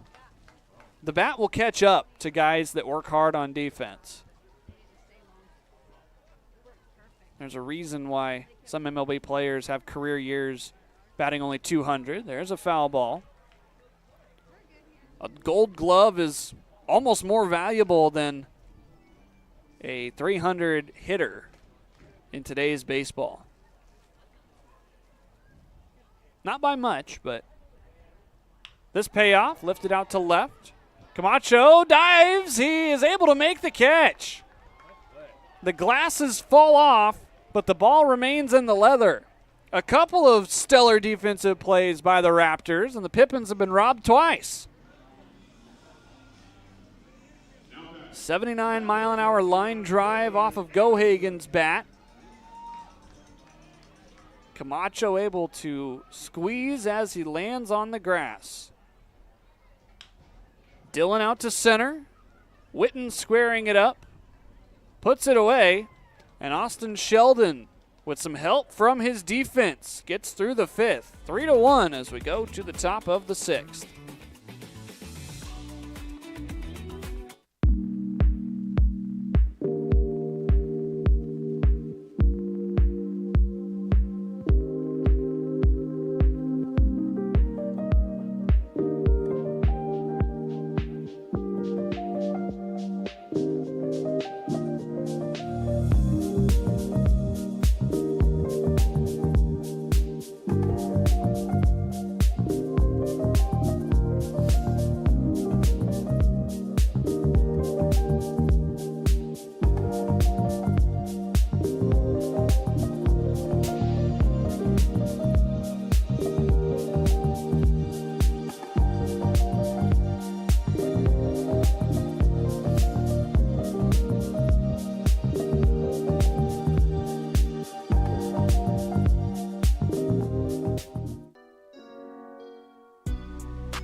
Luck not currently on Yakima Valley's side as they trail 3-1 on a couple of stellar defensive plays by the Ridgefield Raptors. Dylan Wallbloom getting ready for his first full inning in relief. Both inherited runners from Cale Hammer's score, and so you can close the book on Cale. 4 1/3, 4 hits, 3 runs, 2 of them earned, 2 walks, and 6 strikeouts. Still a good night for Cale Hammer, considering the fact that he had not yet made a start this season. And now Wallbloom tries to get going. Looking most likely for a longer relief outing. Trying to save the Pips bullpen as best as they can for the rest of this series.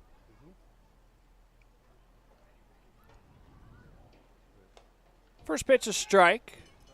That's Wallbloom's breaking ball at 75 miles an hour.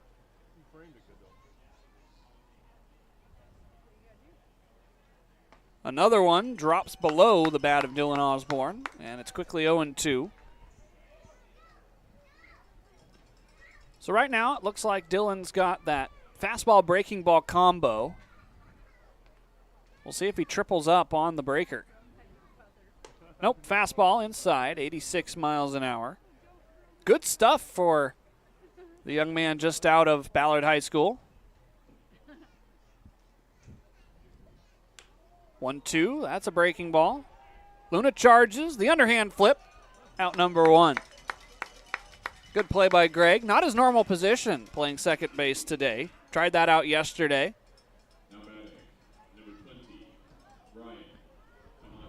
This ball only 60 miles an hour off the bat.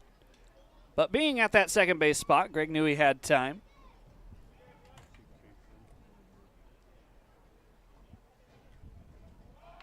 Bunt laid down.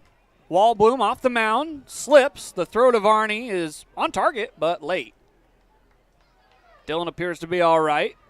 That's a pretty good throw for falling down by Dylan Wallbloom.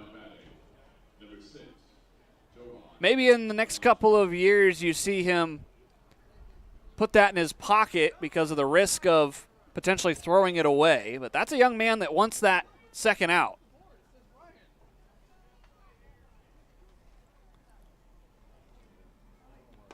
First pitch to Jovan Camacho, called a strike.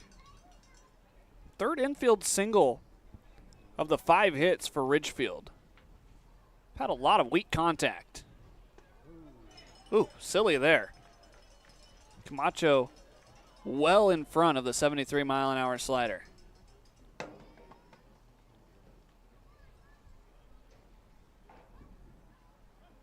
Throw to first.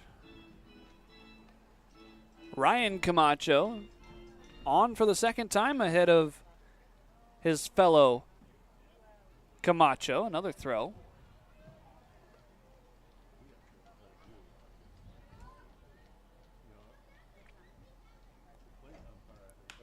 Oh, 2 out to left for a hit. Going the opposite way is Jovan. Both Camachos aboard with only 1 out. How many times can you say that you go back-to-back with your brother? Be more impressive if they were home runs, but back-to-back singles is good.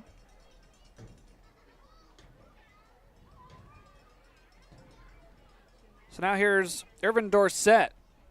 Singled and scored the first run for the Ridgefield Raptors. Breaking ball, 69 miles an hour. It appears that Wallbloom has a lot of variety in his breaking stuff.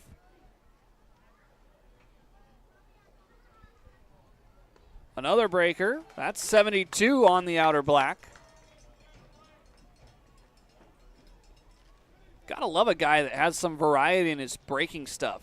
Not always just firing the same pitch in. Down and in, that's ball 1. That pitch didn't appear to have the break that the previous 2 did. Maybe going with a little bit of a change up.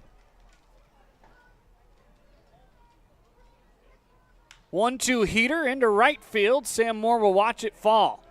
3 straight singles for the Ridgefield Raptors. Have the bases loaded with only 1 out. Second hit of the game for Dorsett.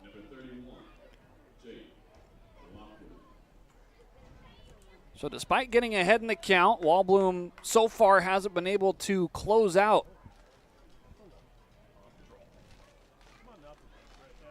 See what he does here with the bases loaded. It's Jake Lockwood, the catcher, taking strike 1 at the top of the zone.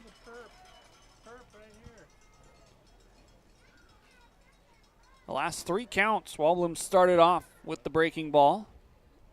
He's gotten ahead as well. There's another one. It's downstairs. San Diego Mesa is going to be able to shape that breaking ball into something nasty if they can get the fastball to work with it.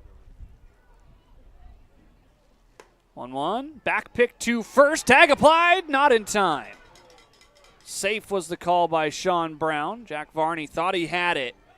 Looked like the ball beat Irvin Dorsett. Let's take a look at it.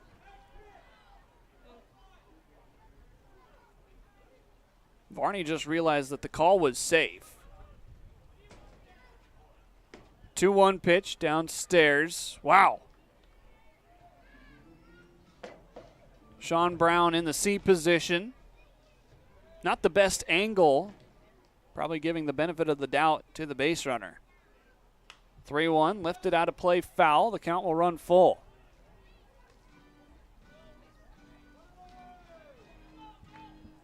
Wallbloom looking for that first strikeout.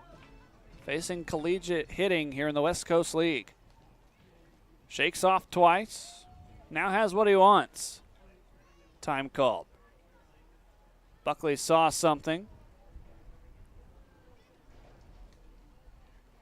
Now we're ready to go. Payoff pitch from Wallbloom. Upstairs, ball 4. A walk brings home a run. Borderline pitch upstairs goes the way of Ridgefield, and it's 4-1 here in the 6th.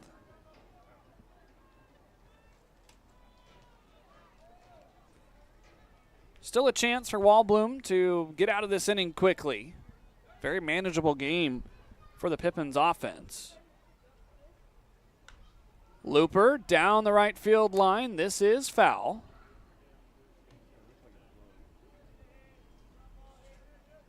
Again, the Ridgefield dugout trying to convince home plate umpire Shane Kelly that that's a home run, but a majority of those high-towering fly balls do go foul. This one stays on the infield.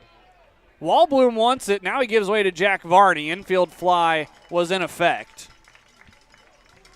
So the bases remain loaded, and there's 2 away. Now batting, number 41, Cooper Whitten. Wallbloom really wanted that baseball, but Varney comes in and makes the catch. Wouldn't have mattered. Batter Taylor Takata was out either way. The runners could advance as they pleased after tagging up.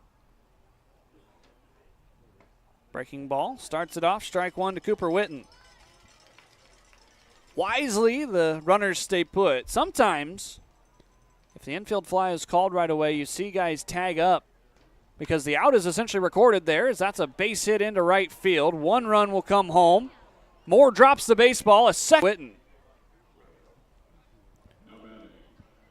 Most likely will only get 1 RBI, as that second run, scored by Irvin Dorsett, should not have scored. Sam Moore misplayed the baseball. So Dorsett scores on an error, unless they don't give him that. First pitch inside. Nice pitch.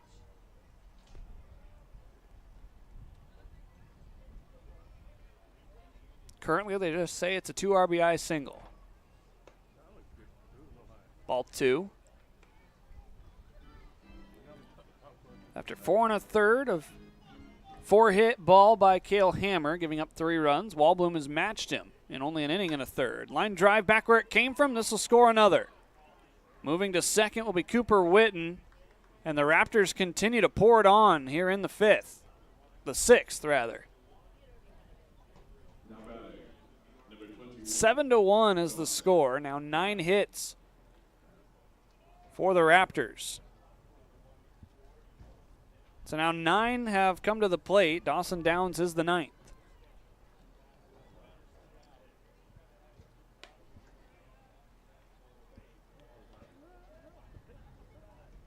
Jake Lockwood scored. Pippins led it 1-0 after 3. There's a strike, evens it up.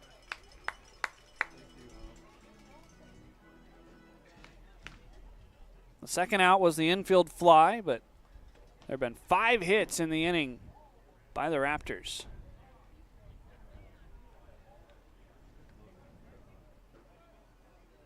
Pippins, when they come up to bat, will have 2, 3, and 4.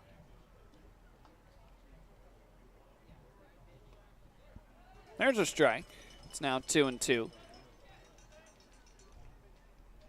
Pitch from Wallbloom, called strike 3. The side is retired, but the Raptors do more damage. They put up a 4 spot on 5 hits, and we go to the bottom of the 6th. 7-1 Ridgefield. Award-winning singer-songwriter Scotty McCreery, live in concert. Drinking cab and a solo in the cab. Friday, August 15th, 8 p.m., Legends Casino Hotel. One of country's hottest stars, Scotty McCreery. On sale at Legends Gift Shop and Ticketmaster.com. New album, Rise and Fall. Available now. Scotty McCreery Live. This summer heats up on Friday, August 8th at Legends Casino Hotel as Roy Jones Jr. presents a pro boxing and entertainment event like no other. Yakima's own Andrew Murphy looks to remain undefeated, while female boxer Maricela Cornejo from Prosser join rising international stars from Germany and Mexico. Plus, there is a heavyweight from China you have to see to believe. Tickets start at just $40 and can be purchased at Ticketmaster.com or the Legends Gift Shop. It's a midsummer night's dream of hot boxing and sizzling entertainment. Friday, August 8th at Legends Casino Hotel. Get your tickets now.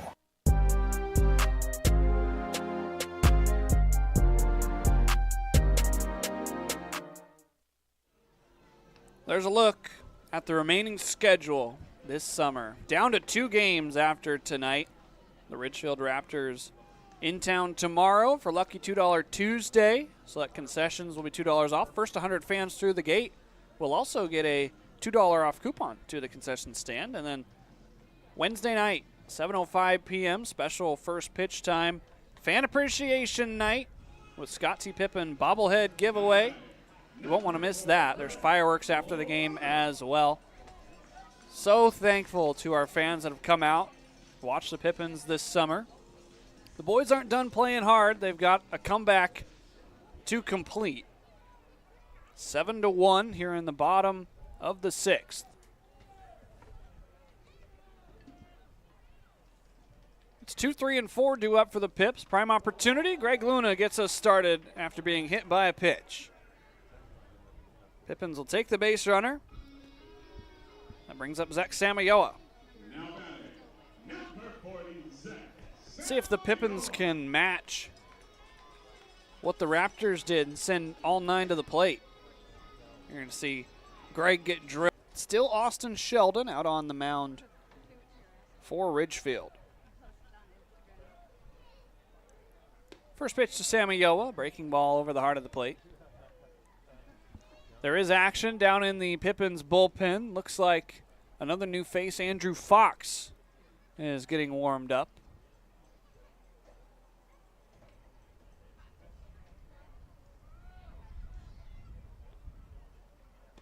One's well outside.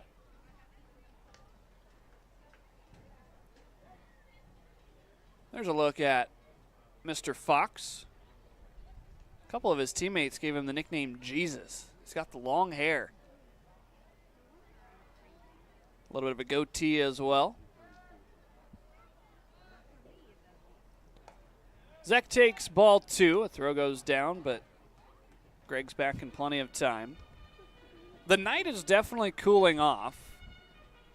I've turned off the fans that were helping keep me cool during the 100-degree temperatures last week.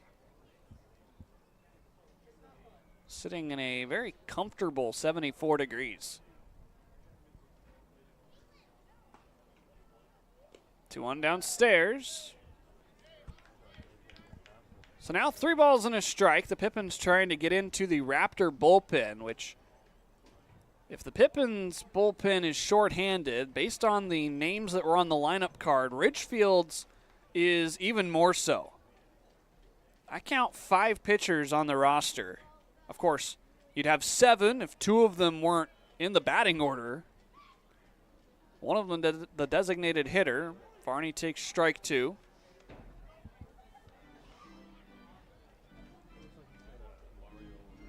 So Ridgefield with around 7 or 8 arms they brought with them, not counting position players.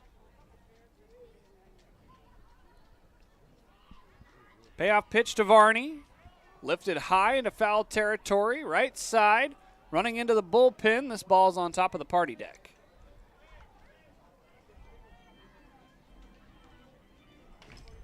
Pips at least have 4 lefties in the pen to go along with 6 righties. See that ball land on top of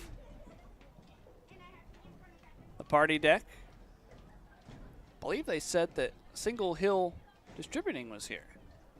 Of course, famous at the ballpark here for the Big Pip Hazy IPA. Another payoff to Varney. Popped up on the infield, a mile high. Coming down in the middle of the diamond, it's the shortstop Estrella making the catch on the second base side of the pitcher's mound. That's what you want your captain of the infield doing. Just unfortunate. Pippins can't seem to catch a break. So now here's the birthday boy, Jack Varney. Jack today over 2. Let's see if he can right the ship on his special day.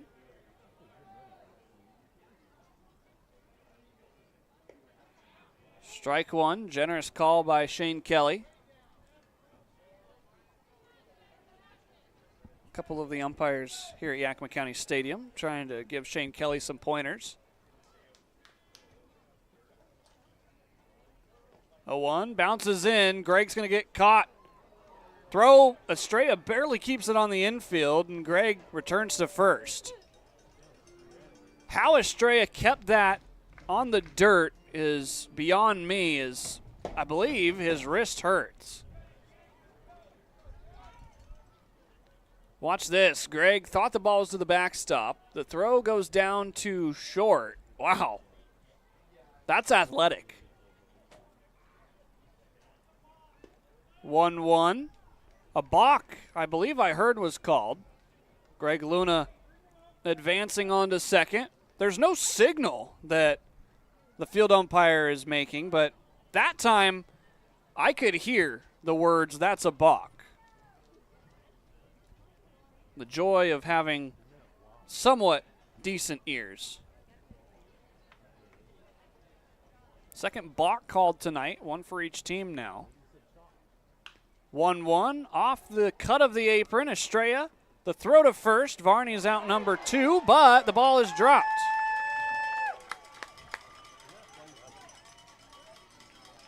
Should have been out number 2 as they immediately rule it an error. Runners are at the corners. That's a high chop. Estrella rushing the throw. Ethan Buckley with a chance to help contribute to this team he's been a part of all summer. One of the 2 players still on the roster from opening day. We'll see what he is doing here with Varney at first and Greg Luna at third. Ball 1. Call it an error by the first baseman Downs, saying the throw was on target, but Downs just didn't catch it.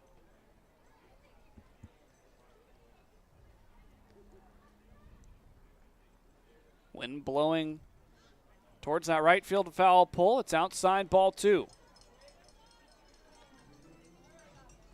You see the flag out in center field. If Ethan can lift something to right center, has a chance to get down for extra bases.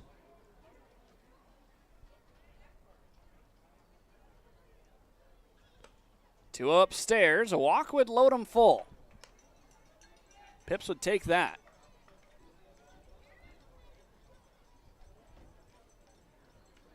Sam Moore waits on deck. He's 0 for 2. 3-0 to Buck. There's a strike. Ethan being told by Garrett DeGallier, his third base coach, pick a spot. Still way ahead in the count, 3-1.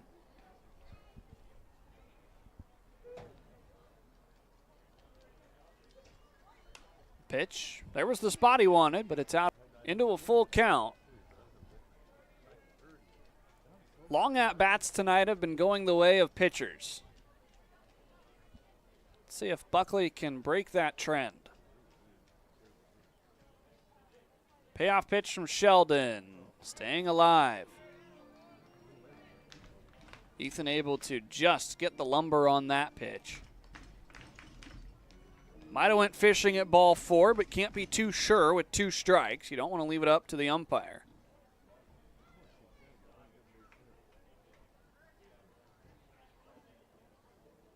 Another payoff pitch on the way from Sheldon. That is foul. Again, Ethan continues to stay alive.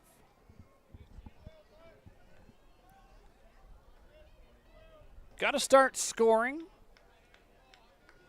Bottom of the 6th inning. running out of outs on offense. 7-1. Third payoff pitch to right, but foul. Buckley, if nothing else, driving up the pitch count for Austin Sheldon. Opposing starters have been able to go deep into games against the Pippins here at the back end of the season. Sheldon only with 67 pitches tonight. Fourth payoff. Drilled down the left field line, but foul. Ethan continuing to put up a fight.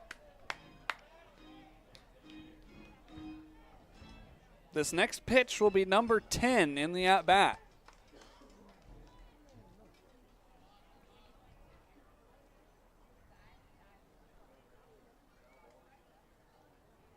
Buckley trying to do a job.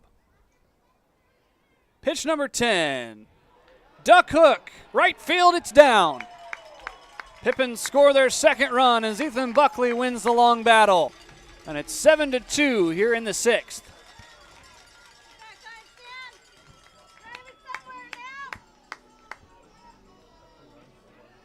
This was a jam shot. Able to go the opposite way into the Bermuda Triangle. And now a meeting on the mound by pitching coach Jaron Hunter and the infield. Ethan Buckley picks up an RBI single. That's hit number 31 of the season. Greg Luna scores for the 13th time. Nobody has been up in the bullpen for the Raptors to this point. Now action starts. Appears to be a right-hander warming up.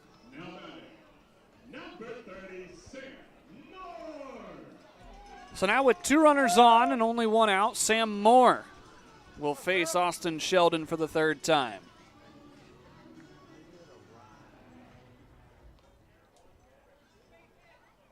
Moore over 2 and to center field. Fouling off the first pitch. No balls and 1 strike. Moore will be attending Lassen College next season.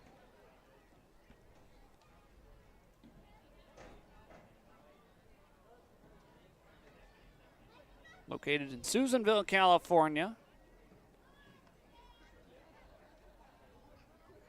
0-1, wave and a miss.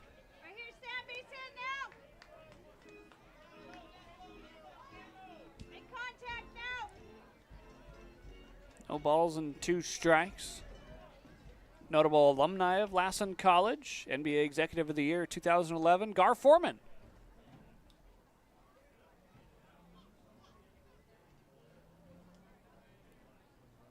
More behind in the count. Little line drive off the end of the bat towards left. Camacho will get there, though. And there's 2 away here in the 6th.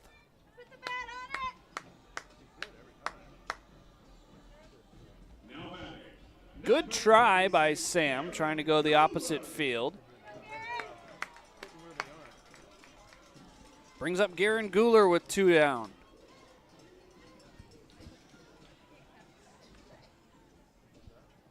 Despite only having 5 hits on the season, Guler with the 3 doubles. 2 of them here at the Orchard. Let's see if he can pick up another. Watches strike 1 there. The breaking ball still at around 77.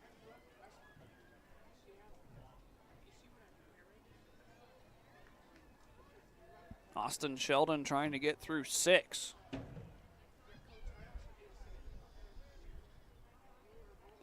Downstairs, runners will stay put. The Pippins were aggressive down in Cowlitz. They got thrown out at the plate twice, a couple of outfield assists. Also were thrown out trying to go to 3rd once in that series. This is where you got to play knowing that you're getting close to the late innings.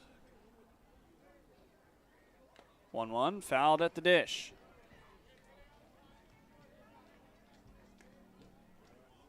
Guler trying to get a boost of confidence before the fall ball season. Returning to Yakima Valley College. I'd say 5 hits and 3 doubles in his last 5 or so games is pretty good. Started off the season rough, but is starting to turn it around. Let's see if that continues here. 1-2, he froze. Strikeout looking by Austin Sheldon, and we go to the top of the 7th. Pippins do score a run as it's 7-2 as we go to the late innings. Holy Jupiter's jackpot! It's the final month of the summer games at Legends Casino Hotel. Your last chance to shoot for the stars and claim a 2025 Jeep Wrangler on Thursday, August 28th. Use your Legends Rewards card to earn entries all month long for your chance to win up to $6,000 in cash every Thursday. And a brand new Jeep Wrangler during Legends Jupiter's jackpots. Okay, we know Jupiter is the 5th planet from the sun, but did you know the Romans worshipped a god named Jupiter? Just saying. Hey, your homework done? Yep.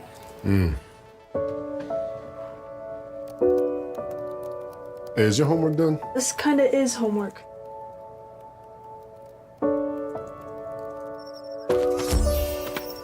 So, what do you think? I'm so proud of you. Can I play some more? Is all your work done? Washington's Lottery is a proud partner in the goal to promote college and career training. Each time you play, you're helping students statewide. At Cascade Natural Gas, we help smart businesses cover their bases. Old, new, and in between. No matter the age of your building, they all benefit from energy-efficient choices. Cascade Natural Gas offers a long list of incentives for energy-efficient upgrades. Upgrades that save your business money every day. Become one of the many Cascade business owners benefiting from the quality, comfort, and savings of energy-efficient upgrades. Join Team Energy Efficiency and take advantage of rebates from Cascade Natural Gas.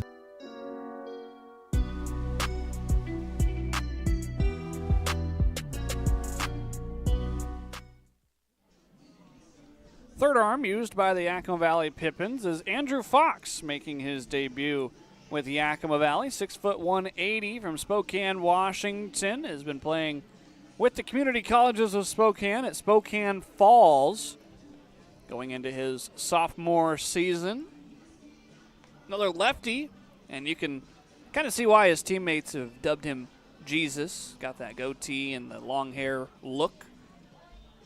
Looking for maybe a little bit of immaculate pitching. Wouldn't that be something? Pippins down by 5. 7-2 after giving up a 4 spot in the 6th and a 3 spot in the 5th. That's the difference in the ball game. Couple of big innings for the Ridgefield Raptors. Ridgefield comes into this game on a 3-game winning streak. After sweeping the Walla Walla Sweets, they're 7-3 in their last 10 contests. Surging here at the end of the season, despite being eliminated from playoff contention. Dylan Osborne leads it off here in the top of the 7th inning. Fox's first pitch at 80 miles an hour, down and away. You see Andrew towing the rubber clear on the third base side. Looking to sweep his breaking ball all the way across the plate. There's a fastball brought back by Ethan Buckley. Looks to have some two-seam action. You grip the baseball with the seams and rip it. Typically has some movement inside, as Fox did not quite wait for Osborne to engage.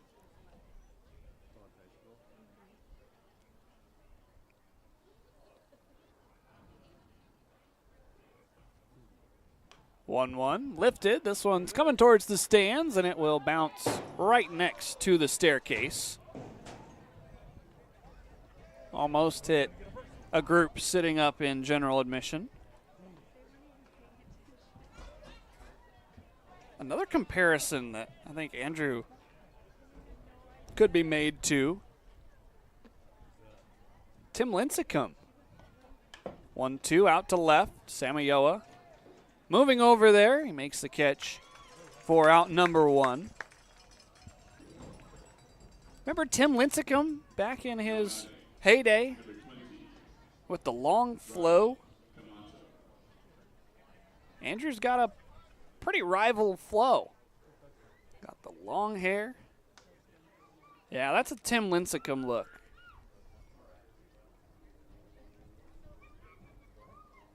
First pitch to Ryan Camacho is a strike.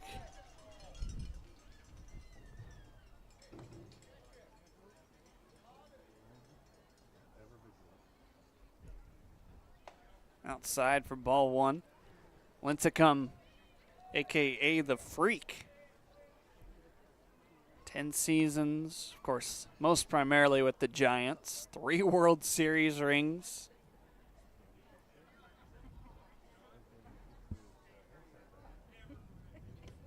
One, bottom of the zone, called ball 2. 2010, 2012, 2014. Tim Lincecum is a state of Washington native, was born in Bellevue.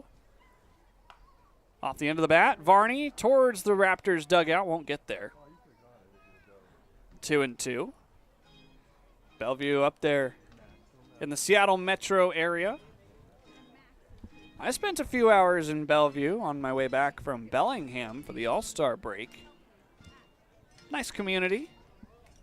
Big shopping mall there. A lot of things to see and do. 2-2 out to second. Varney, the first baseman, will make the catch. The throw is high, and it goes into the Raptors dugout. A hit, and then most likely an error that advances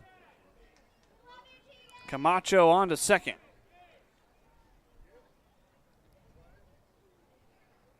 You're going to see this dribbled. Varney, the one making the play, moving to his right. He was definitely more comfortable, but then the underhand toss sailed high.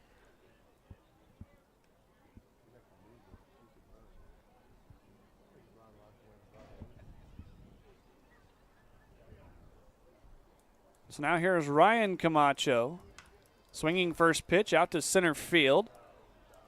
Dylan Anderson will call off Zach Samayoa. There's out number 2.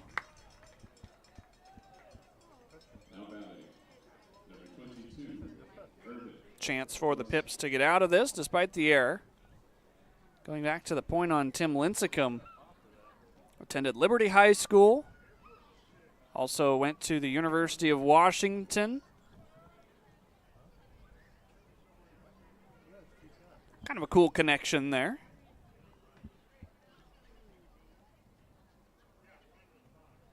Runner takes off. Easy stolen base for Ryan Camacho. Add insult to injury, it was ball 1 to Ervin Dorsett.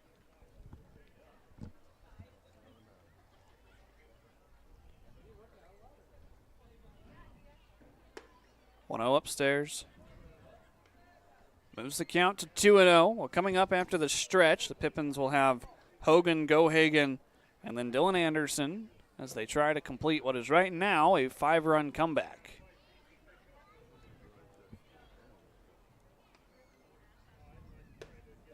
Two-0 upstairs. Strike zone has shrunk here in the top of the 7th inning. That's all I'll say about that. The 3-0. Ball 4. A walk to Ervin Dorsett. Puts runners at the corners with 2 outs.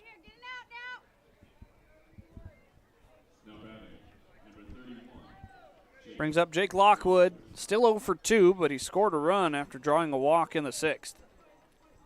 The walk also pushed across a run of its own because the bases were loaded.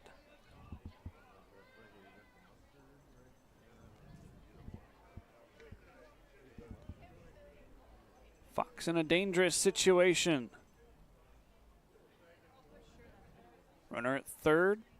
Camacho. First pitch, there's a strike. Top of the order looms on deck for Ridgefield after sending 9 to the plate in the 6th. This is hitter number 5 here in the 7th. There's strike 2. Again at the top of the strike zone.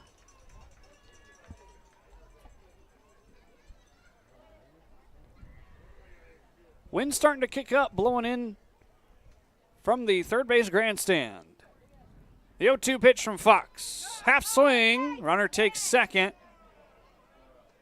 Almost a called strike 3.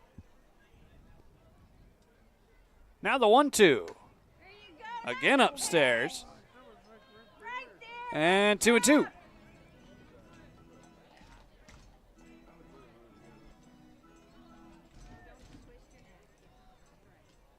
Got to get the third strike here. Pitch to Lockwood. Popped up. Varney racing back into shallow right. Into the Raptors bullpen. He's out of room. Bunch of Raptors went scattering. Almost like when you drive your golf cart through the flock of seagulls. Varney's not exactly a small human being. None of the Raptors wanted to get called out on interference either.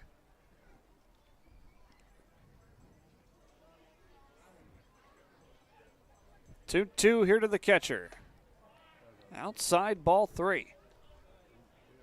Fox has been close, but according to Shane Kelly, not close enough. Gone from 0-2 to 3-2. First base is open. Fox gets him to swing and miss. 2 left stranded, and the Pippins escape the top of the 7th unscathed. It's stretch time here at the Orchard. 7-2 is the score.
They're enjoying this Monday night contest, the one and only time that the Pippins play on a Monday this season.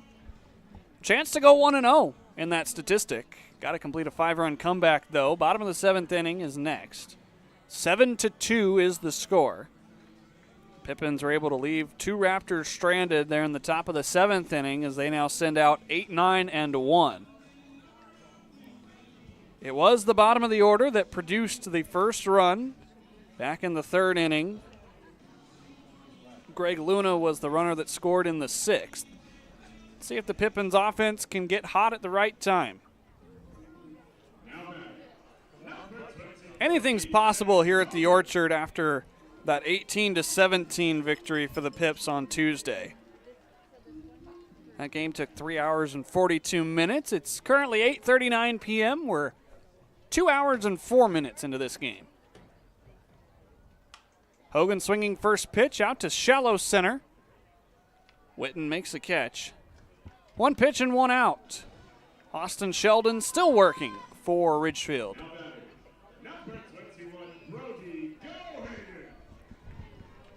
Brody Gohagen is next.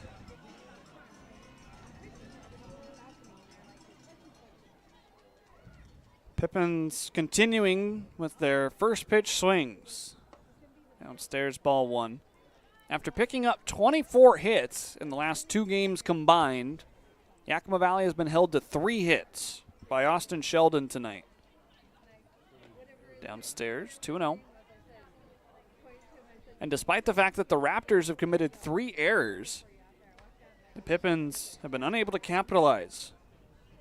So far, 5 runners have been left stranded. Pip's been set down in order twice. 2-0, jam shot out to short. Estrella The dart across the diamond, that's out number 2.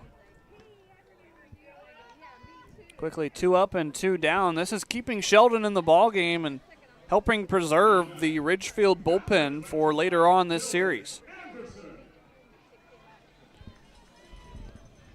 I guess if there's a time to empty the tank as a starting pitcher, tonight would be the night. Austin Sheldon likely done pitching after tonight. We'll see if he sticks around for the rest of the regular season. Anderson, a generous strike 1 called for Austin Sheldon. From my vantage, looked to be about a ball and a half outside.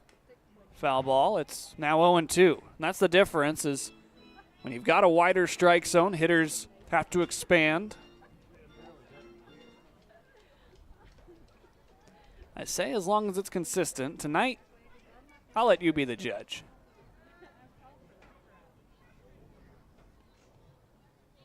The 0-2 pitch outside. Anderson looking to complete tonight, and then 2 more would finish the season with 51 games played out of the 54. Downstairs, ball 2. That's an impressive number, and that doesn't count the 4 non-league games that the Pippins have played. During that Northwest Star Nighthawks series, way back on Father's Day weekend, Dylan did get a day off. 2-0, foul. Anderson batted cleanup on Father's Day. Got the day off the Saturday before, and did not play on the Friday game either, so much deserved rest. Again, foul. It's 2-2. Trying to remember the last time Dylan Anderson did not play a game for Yakima Valley. He has been a constant in the Pips order. Swing and a miss. Down swinging. Austin Sheldon through 7, as he's been looking dazzling in this most likely final start for him on the season. 7-2. We go to the 8th. Holy Jupiter's jackpot! It's the final month of the summer games at Legends Casino Hotel. Your last chance to shoot for the stars and claim a 2025 Jeep Wrangler on Thursday, August 28th. Use your Legends Rewards card to earn entries all month long for your chance to win up to $6,000 in cash every Thursday. And a brand new Jeep Wrangler during Legends Jupiter's jackpots. Okay, we know Jupiter is the 5th planet from the sun, but did you know the Romans worshipped a god named Jupiter? Just saying. Hey, your homework done? Yep.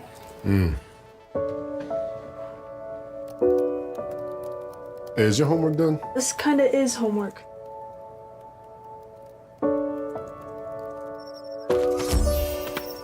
So, what do you think?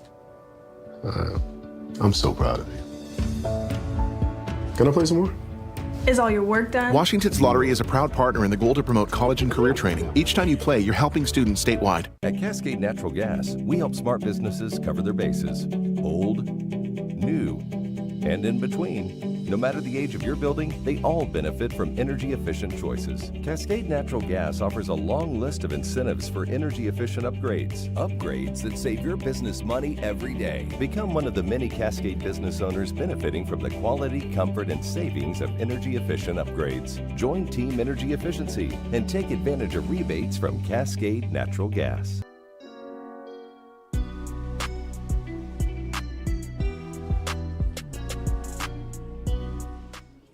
Pippins fans, now is the time to reserve your 2026 season tickets. Early bird pricing is available now until the end of the month. Just an example, if you were to select the Diamond Club in Section FF behind the plate, right now it's $450 for the entire season.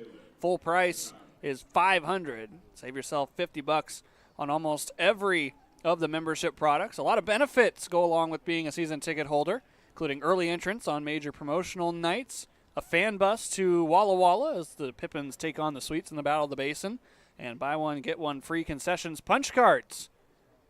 First pitch, a strike there by Fox. If you're interested in purchasing your season tickets, email casey@pippinsbaseball.com. Pretty good deal going through all of these benefits that you get with most of the membership products. Ball 2. In-seat waiter service down in the reserved seating area. Discount savings under the box office price. It's 3-in-1. Concession express lane credentials. So much more. If you're just interested in bringing the whole family, don't care where you sit, as there's ball 4 to Taylor Takata, draws his 3rd walk today. There's a family pass option, 6 tickets per game, general admission. Able to bring the entire family out.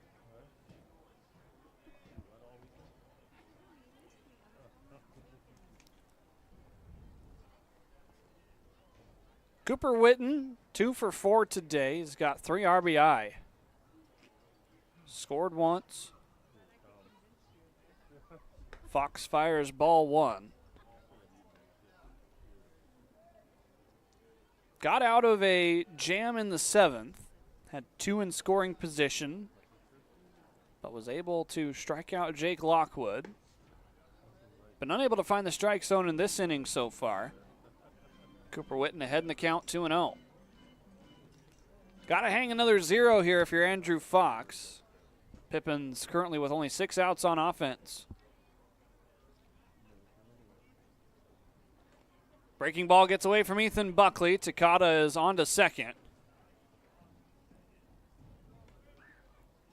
Fox had a little bit of an extra pause to try and keep Takata honest over there at first.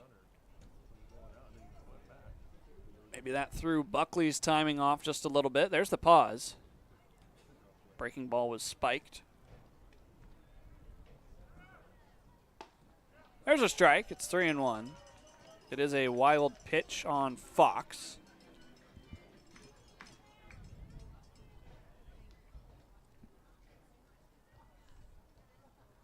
Cooper Witten looking for a 3rd hit tonight. Drills this one down the left field line. This is a fair ball, and it's on the warning track. Takata scores easily. Witten rounds second. He will slam on the brakes. A second double on the night for Cooper Witten, and it's 8-2 as the Raptors re-extend their lead. Number 9. This ball was smashed, 103 off the bat. A little bit more carry, and that ball might have left the ballpark. Exit angle of only 21 degrees, though. 6-run ball game again. Fox allows his first run. There's a breaking ball to start off the count to Estrella. Andrew Estrella, 2 for 2 today. He was also hit by a pitch and had a sacrifice fly. Hardliner into the screen. That one only 94 off the bat. Compared to 103, that's nothing, but that was coming in hot. Thankfully, the netting there to protect our fans.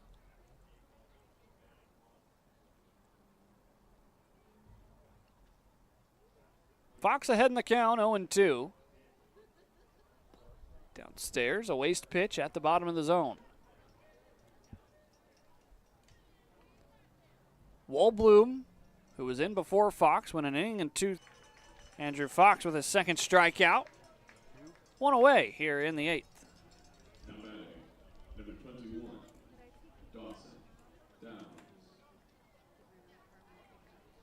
Dawson Downs, the lefty, facing the southpaw relief pitcher. Inside.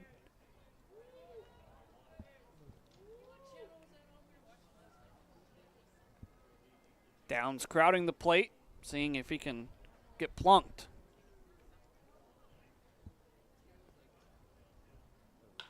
One-0 ripped into right field. This is down all the way to the wall. Scoring easily will be Cooper Witten. as the ball bounces off the fencing and comes back to Sam Moore. A little bit more hustle from Downs, might have had a triple, but as it stands, it's the second RBI double of the inning for Ridgefield. This was hard hit as well. Only registered at 84, sure felt like a lot more. Moore not quite used to the outfield here at the Orchard. That ball played him. Lucky that Downs held up to a double.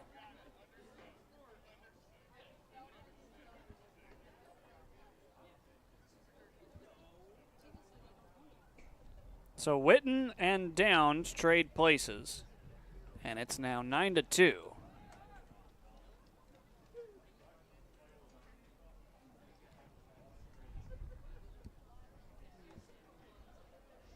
Dylan Osborne, lefty-lefty matchup. Ball below the zone, it's 2-0. There's no action in the Pippins bullpen. Looks like this is Fox's mess to get out of. Bounces one in. This is all the way to the on-deck circle. A wild pitch moves Dawson Downs up 90 feet. So it's 3-0. We'll see if the Pippins get somebody up in the bullpen. There are bodies down there, but nobody throwing currently. Andrew Fox has now given up 2 runs. He has a third waiting 90 feet away with only 1 out.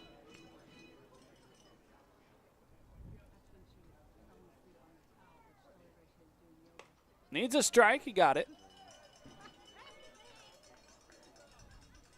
A generous call by Shane Kelly goes the Pippins' way. Needs another one. Got another one. Count now back to full. The darkness settling in. The payoff pitch. Ball 4. Unable to complete the comeback. It'll be runners at the corners.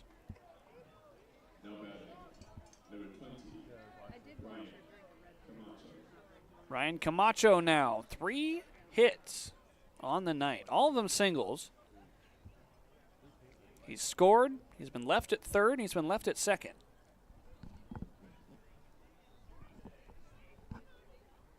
Nearly hits Camacho. It's 0-1. 1-0 rather.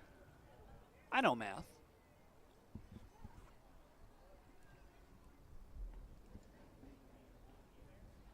One of the better performances by Camacho. Runner takes off at first. Stolen base for Dylan Osborne. Camacho this season only has one other multi-hit game. It was July 23rd when he went 2 for 3 against the Cowlitz Black Bears. 2-0, stung out to Moore and right. Backing up in front of the track, makes the grab. Deep enough to score a run and advance the other base runner. Sacrifice fly by Ryan Camacho makes it 10-2 here in the 8th. Number 6, Camacho. 90 off the bat, 308 feet out there towards the deep part of right field. First pitch strike to Jovan Camacho. I say deep part of right field, it's because the wall abruptly juts in with about 10 feet left to go. Breaking ball back our way. It's now 0-2. Certainly one of the more unique outfields to play in the West Coast League. 0-2 downstairs. Fox thought he had it there.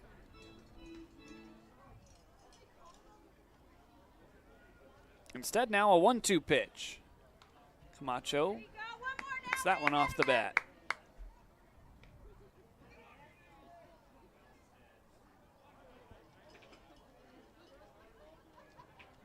Dylan Osborne's the man at third.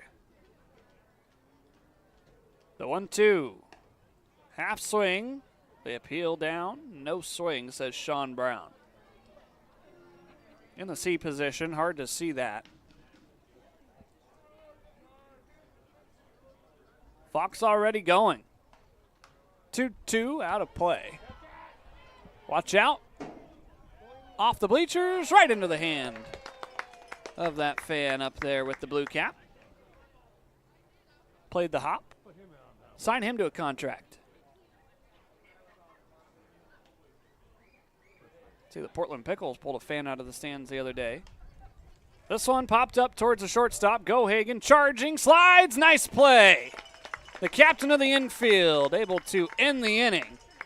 Brody Gohagen sends us to the bottom of the 8th. Award-winning singer-songwriter Scotty McCreery, live in concert. Drinking cab and a solo in the cab. Friday, August 15th, 8 p.m., Legends Casino Hotel. One of country's hottest stars, Scotty McCreery. On sale at Legends Gift Shop and Ticketmaster.com. Summer. Damn straight. New album, Rise and Fall. Available now. Scotty McCreery Live. This summer heats up on Friday, August 8th at Legends Casino Hotel as Roy Jones Jr. presents a pro boxing and entertainment event like no other. Yakima's own Andrew Murphy looks to remain undefeated, while female boxer Maricela Cornejo from Prosser join rising international stars from Germany and Mexico. Plus, there is a heavyweight from China you have to see to believe. Tickets start at just $40 and can be purchased at Ticketmaster.com or the Legends Gift Shop. It's a midsummer night's dream of hot boxing and sizzling entertainment. Friday, August 8th at Legends Casino Hotel. Get your tickets now.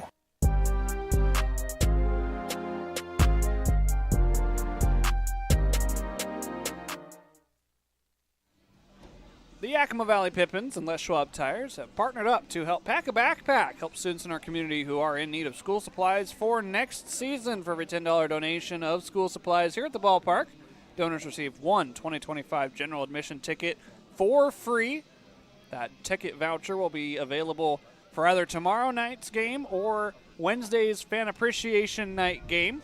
Please consider helping by donating school supplies to support needy children in our area. All proceeds benefit the Yakima School District.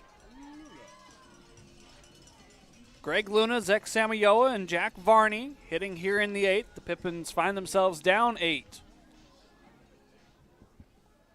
Austin Sheldon remains in the game for Ridgefield. The bullpen is quiet for the Raptors. First pitch outside. Ball number 1. Sheldon was at around 65 pitches in the 5th inning. There's a generous strike. Evens the count up 1-1. You look at his pitch count now. 58 strikes to only 31 balls. That's 99 pitches. Number 100's back up the middle.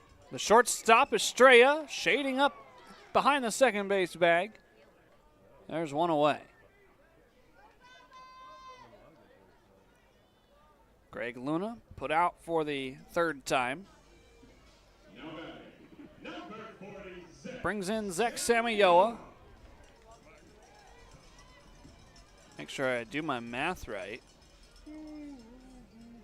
I was wrong.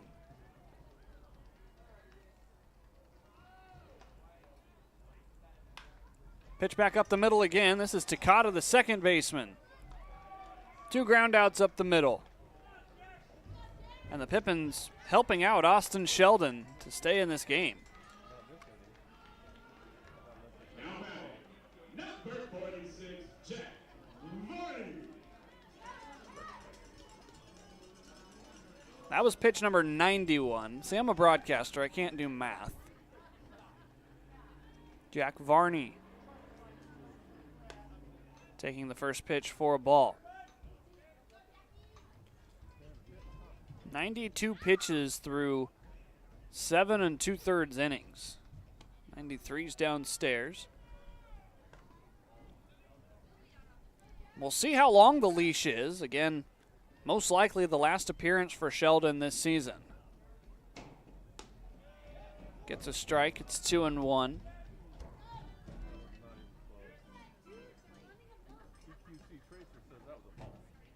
Varney, the birthday boy, turning 22. Swing and a miss. He's in a 2-2 count.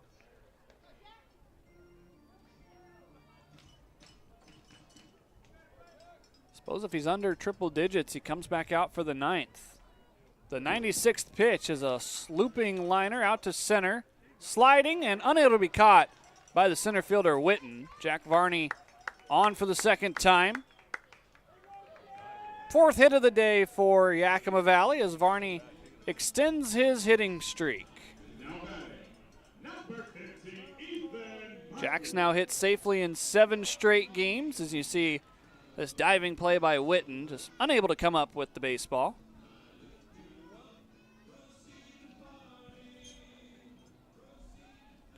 Ethan Buckley had an RBI single back in the 6th.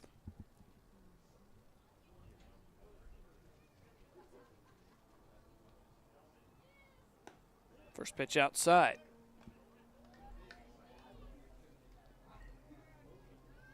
Sheldon's velocity has dipped down just a little bit. The breaking ball now in the low to mid 70s. The fastball in the low to mid 80s. Upstairs, 2-0.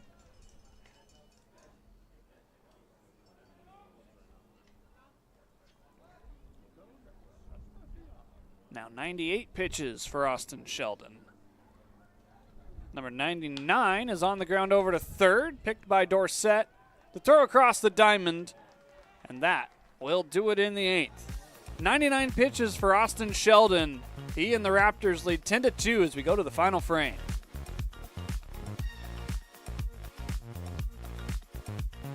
Holy Jupiter's jackpot! It's the final month of the summer games at Legends Casino Hotel. Your last chance to shoot for the stars and claim a 2025 Jeep Wrangler on Thursday, August 28th. Use your Legends Rewards card to earn entries all month long for your chance to win up to $6,000 in cash every Thursday. And a brand new Jeep Wrangler during Legends Jupiter's jackpots. Okay, we know Jupiter is the 5th planet from the sun, but did you know the Romans worshipped a god named Jupiter? Just saying. Hey, your homework done? Yep. Hey, is your homework done? This kind of is homework.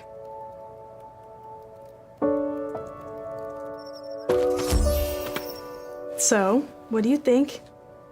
I'm so proud of you. Can I play some more? Is all your work done? Washington's Lottery is a proud partner in the goal to promote college and career training. Each time you play, you're helping students statewide. At Cascade Natural Gas, we help smart businesses cover their bases. Old, new, and in between. No matter the age of your building, they all benefit from energy-efficient choices. Cascade Natural Gas offers a long list of incentives for energy-efficient upgrades. Upgrades that save your business money every day. Become one of the many Cascade business owners benefiting from the quality, comfort, and savings of energy-efficient upgrades. Join Team Energy Efficiency and take advantage of rebates from Cascade Natural Gas.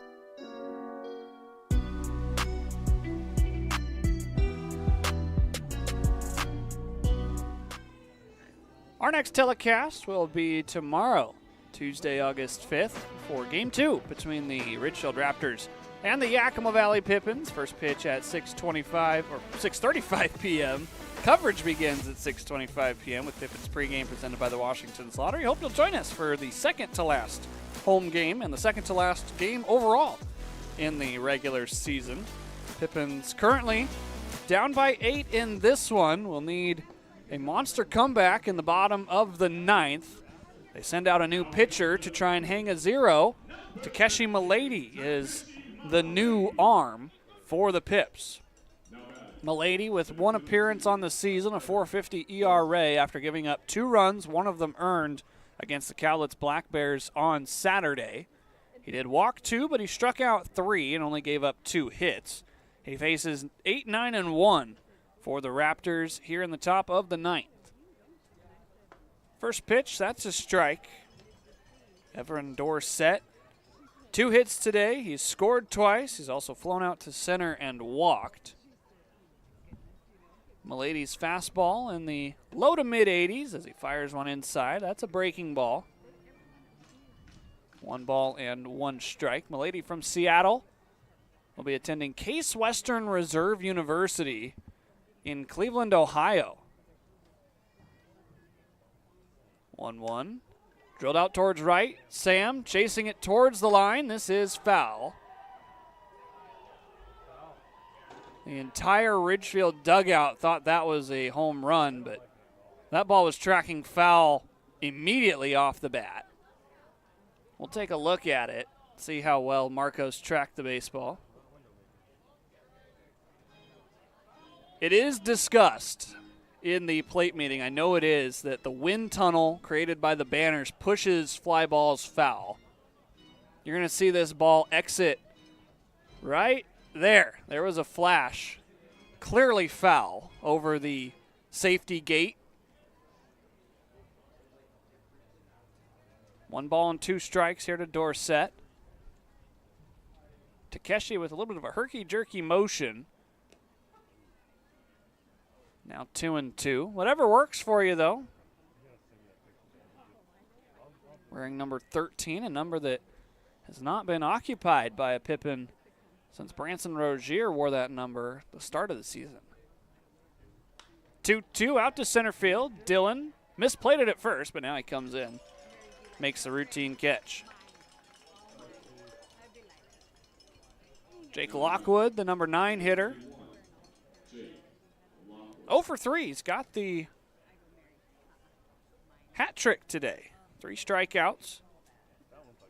It's not a true hat trick, though, because he's also walked and scored a run, driving in an RBI. On the ground over to first. Varney into the chest, takes it himself. 2 up and 2 down for Takeshi.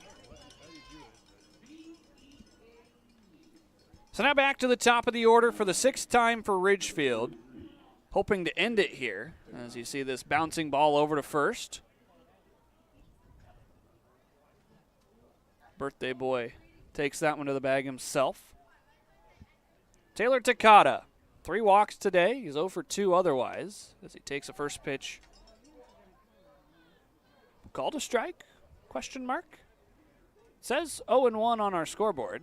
Looked like home plate umpire Shane Kelly stopped himself with that strike call. Maybe I just wasn't watching close enough. 0-1, that one's upstairs. Evens it up, a ball and a strike. At least 2 umpires will flip places tomorrow. Sean Brown will be behind the plate.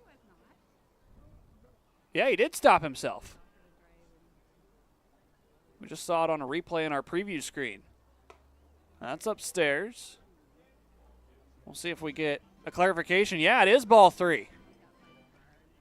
Shane Kelly with some indecision. You see it right there. The first pitch was called ball 1. Good catch, Shay. 3-0. There's strike 1.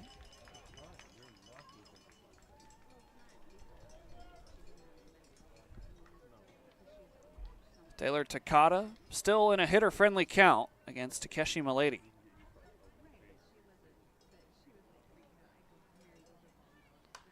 Now 3-2 after the foul ball over towards the Pips dugout. See if Takeshi can get the second 1-2-3 frame by a Pippins pitcher tonight. Cale Hammer did it in the 4th inning on a strikeout, a flyout, and a ground out. We've got fly out, we've got ground out. We just need the strikeout from Takeshi. Payoff pitch on the way. Foul ball. Almost got it.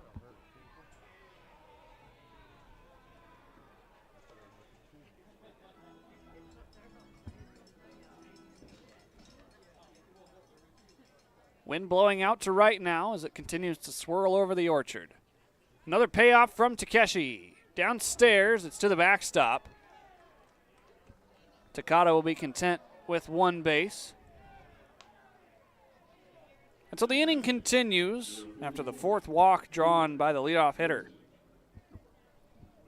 And it's Cooper Witten. He's had a much better day than Takata in terms of hits. He's got 3 of them in 5 trips. Time called. Takeshi was standing on the rubber, but not before Witten had engaged the pitcher.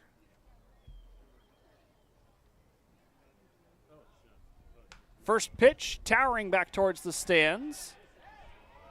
Who's going to get this one? Ooh, almost hit that little girl in the head.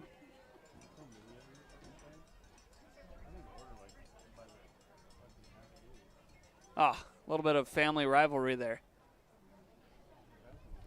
Older brother not giving up the souvenir.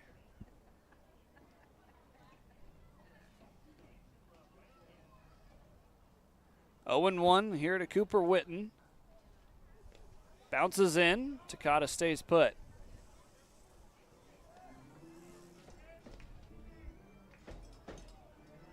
A slight haze surrounding the lights. There is a small wildfire burning up near Olympic National Park. Don't suspect to see any air quality impacts for the rest of this home series, though. 1-1 off his foot. That hurt. Cooper Witten taking 83 right to the front foot. Shin guard didn't protect you there. Don't blame the shin guard. See this one again. Ouch. Trying to shake that out. Nothing really anybody can do about that, except tell you to get back in the box and swing again.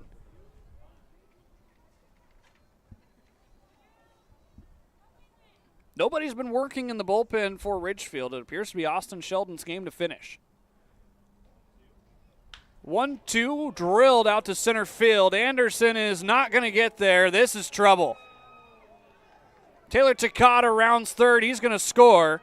Witten on his way to third. The relay throw is not in time. A 2-out triple gives the Raptors one more run of insurance, and it's 11-2. No matter. Number 9, Andrew Estrella.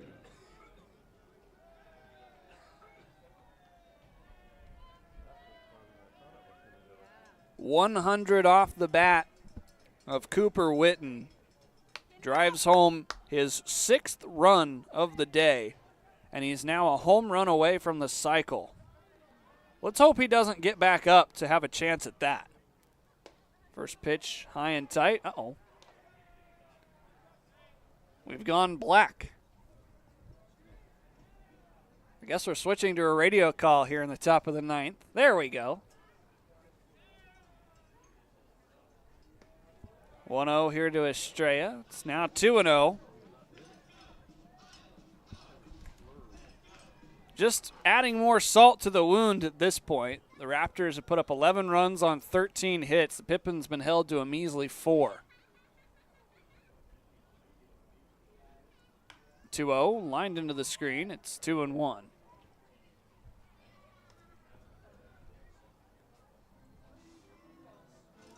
Two runs on 4 hits for Yakima Valley. They now will need 9 runs to tie this game, 10 to walk it off. Milady had retired the first 2, gave up a walk, and then the triple. 2-1, lifted above our head. Almost hit a bat flying away. Look at that. That bat was almost taken out by the batted ball. We did catch it there really quick on the camera before it disappeared into the lights.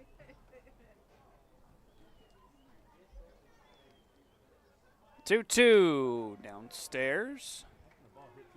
No, a balk called. Second balk of the night. Sean Brown points home Cooper Witten, and it's now a 10-run ball game.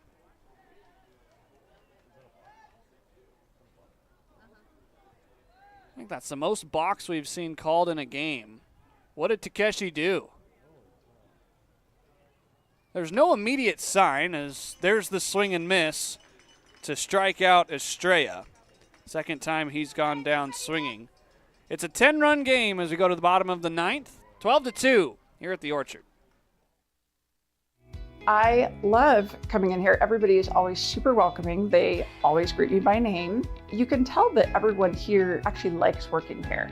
My favorite thing about Walla Walla Orthodontics is how nice the staff are. They're funny, fun, and they're helpful. I had what was called 3D braces. They were the same color as my teeth. People would say, "Oh, you have braces?" They didn't even know that I had braces. I highly recommend this orthodontist office. What do you want? just not that easy. What do you want? Seafood? Mediterranean? What do you want? Hey guys, what about West Side Pizza? I love West Side I Pizza. love West Side. I love West Side. Yeah, the Hawaiian's great. Let's do pizza. West Side Pizza? Yeah. Problem solved. Gross. West Side Pizza, saving relationships since 1996.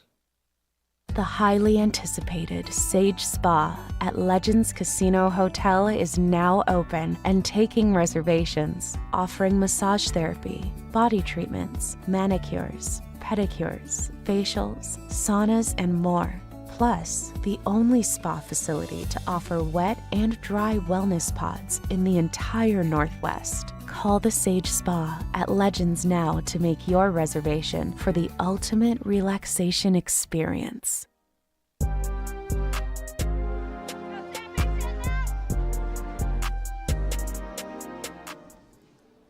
Pippins need 10 to tie, 11 to walk it off here in the bottom of the 9th inning. 12-2, Sam Moore leads us off. The 100th pitch of the outing by Austin Sheldon is ball 1. There is somebody tossing a baseball down in the bullpen for Ridgefield, but not actively throwing. There's ball 2. Double pump by Lockwood, thought that was a strike. Who knows at this point?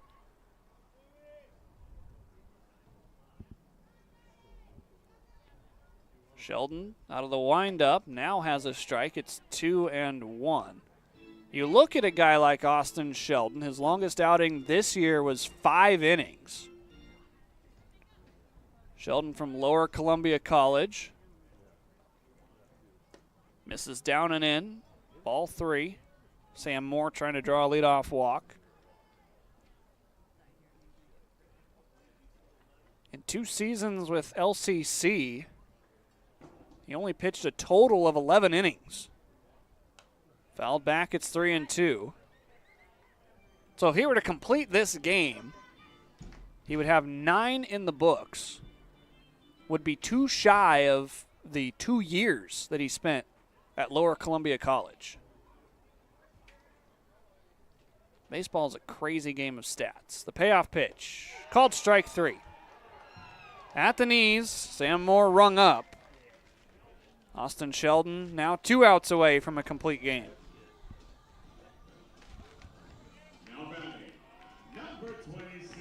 Pitch was in the zone. You can't tell it there on the high home cam. We promise we'll have the center field camera back tomorrow. Well, I can't make any promises, but we'll try our best.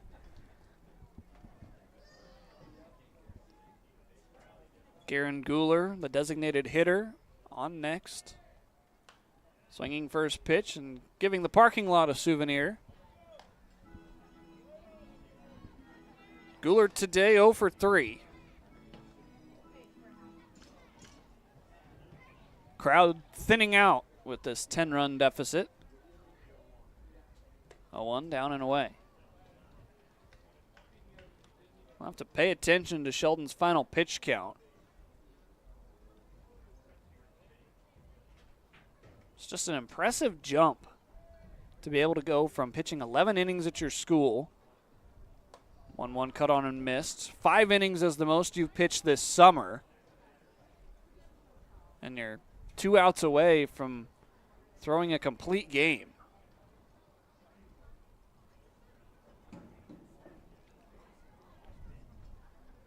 One, two, laced into right field, foul. Had a Raptors hitter been up, they might have tried to call that a home run as well.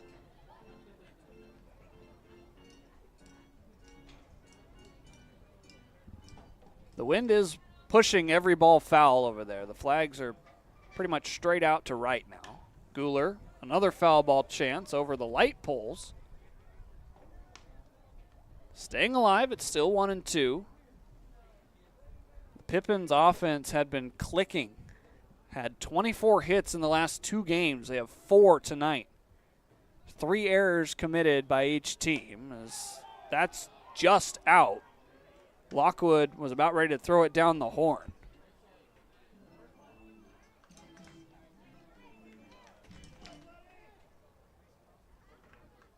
Count evens up 2-2. That's a line drive back up the middle. This will extend the game. Barring a double play, Sheldon will have to get 2 more outs with a runner on. That makes it a little more difficult. Still nobody heading down to warm up, though. Guler able to take a single with him before the night's over.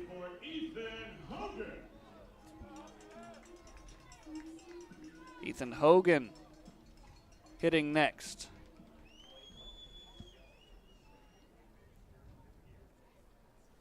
Sheldon has to go back to the stretch.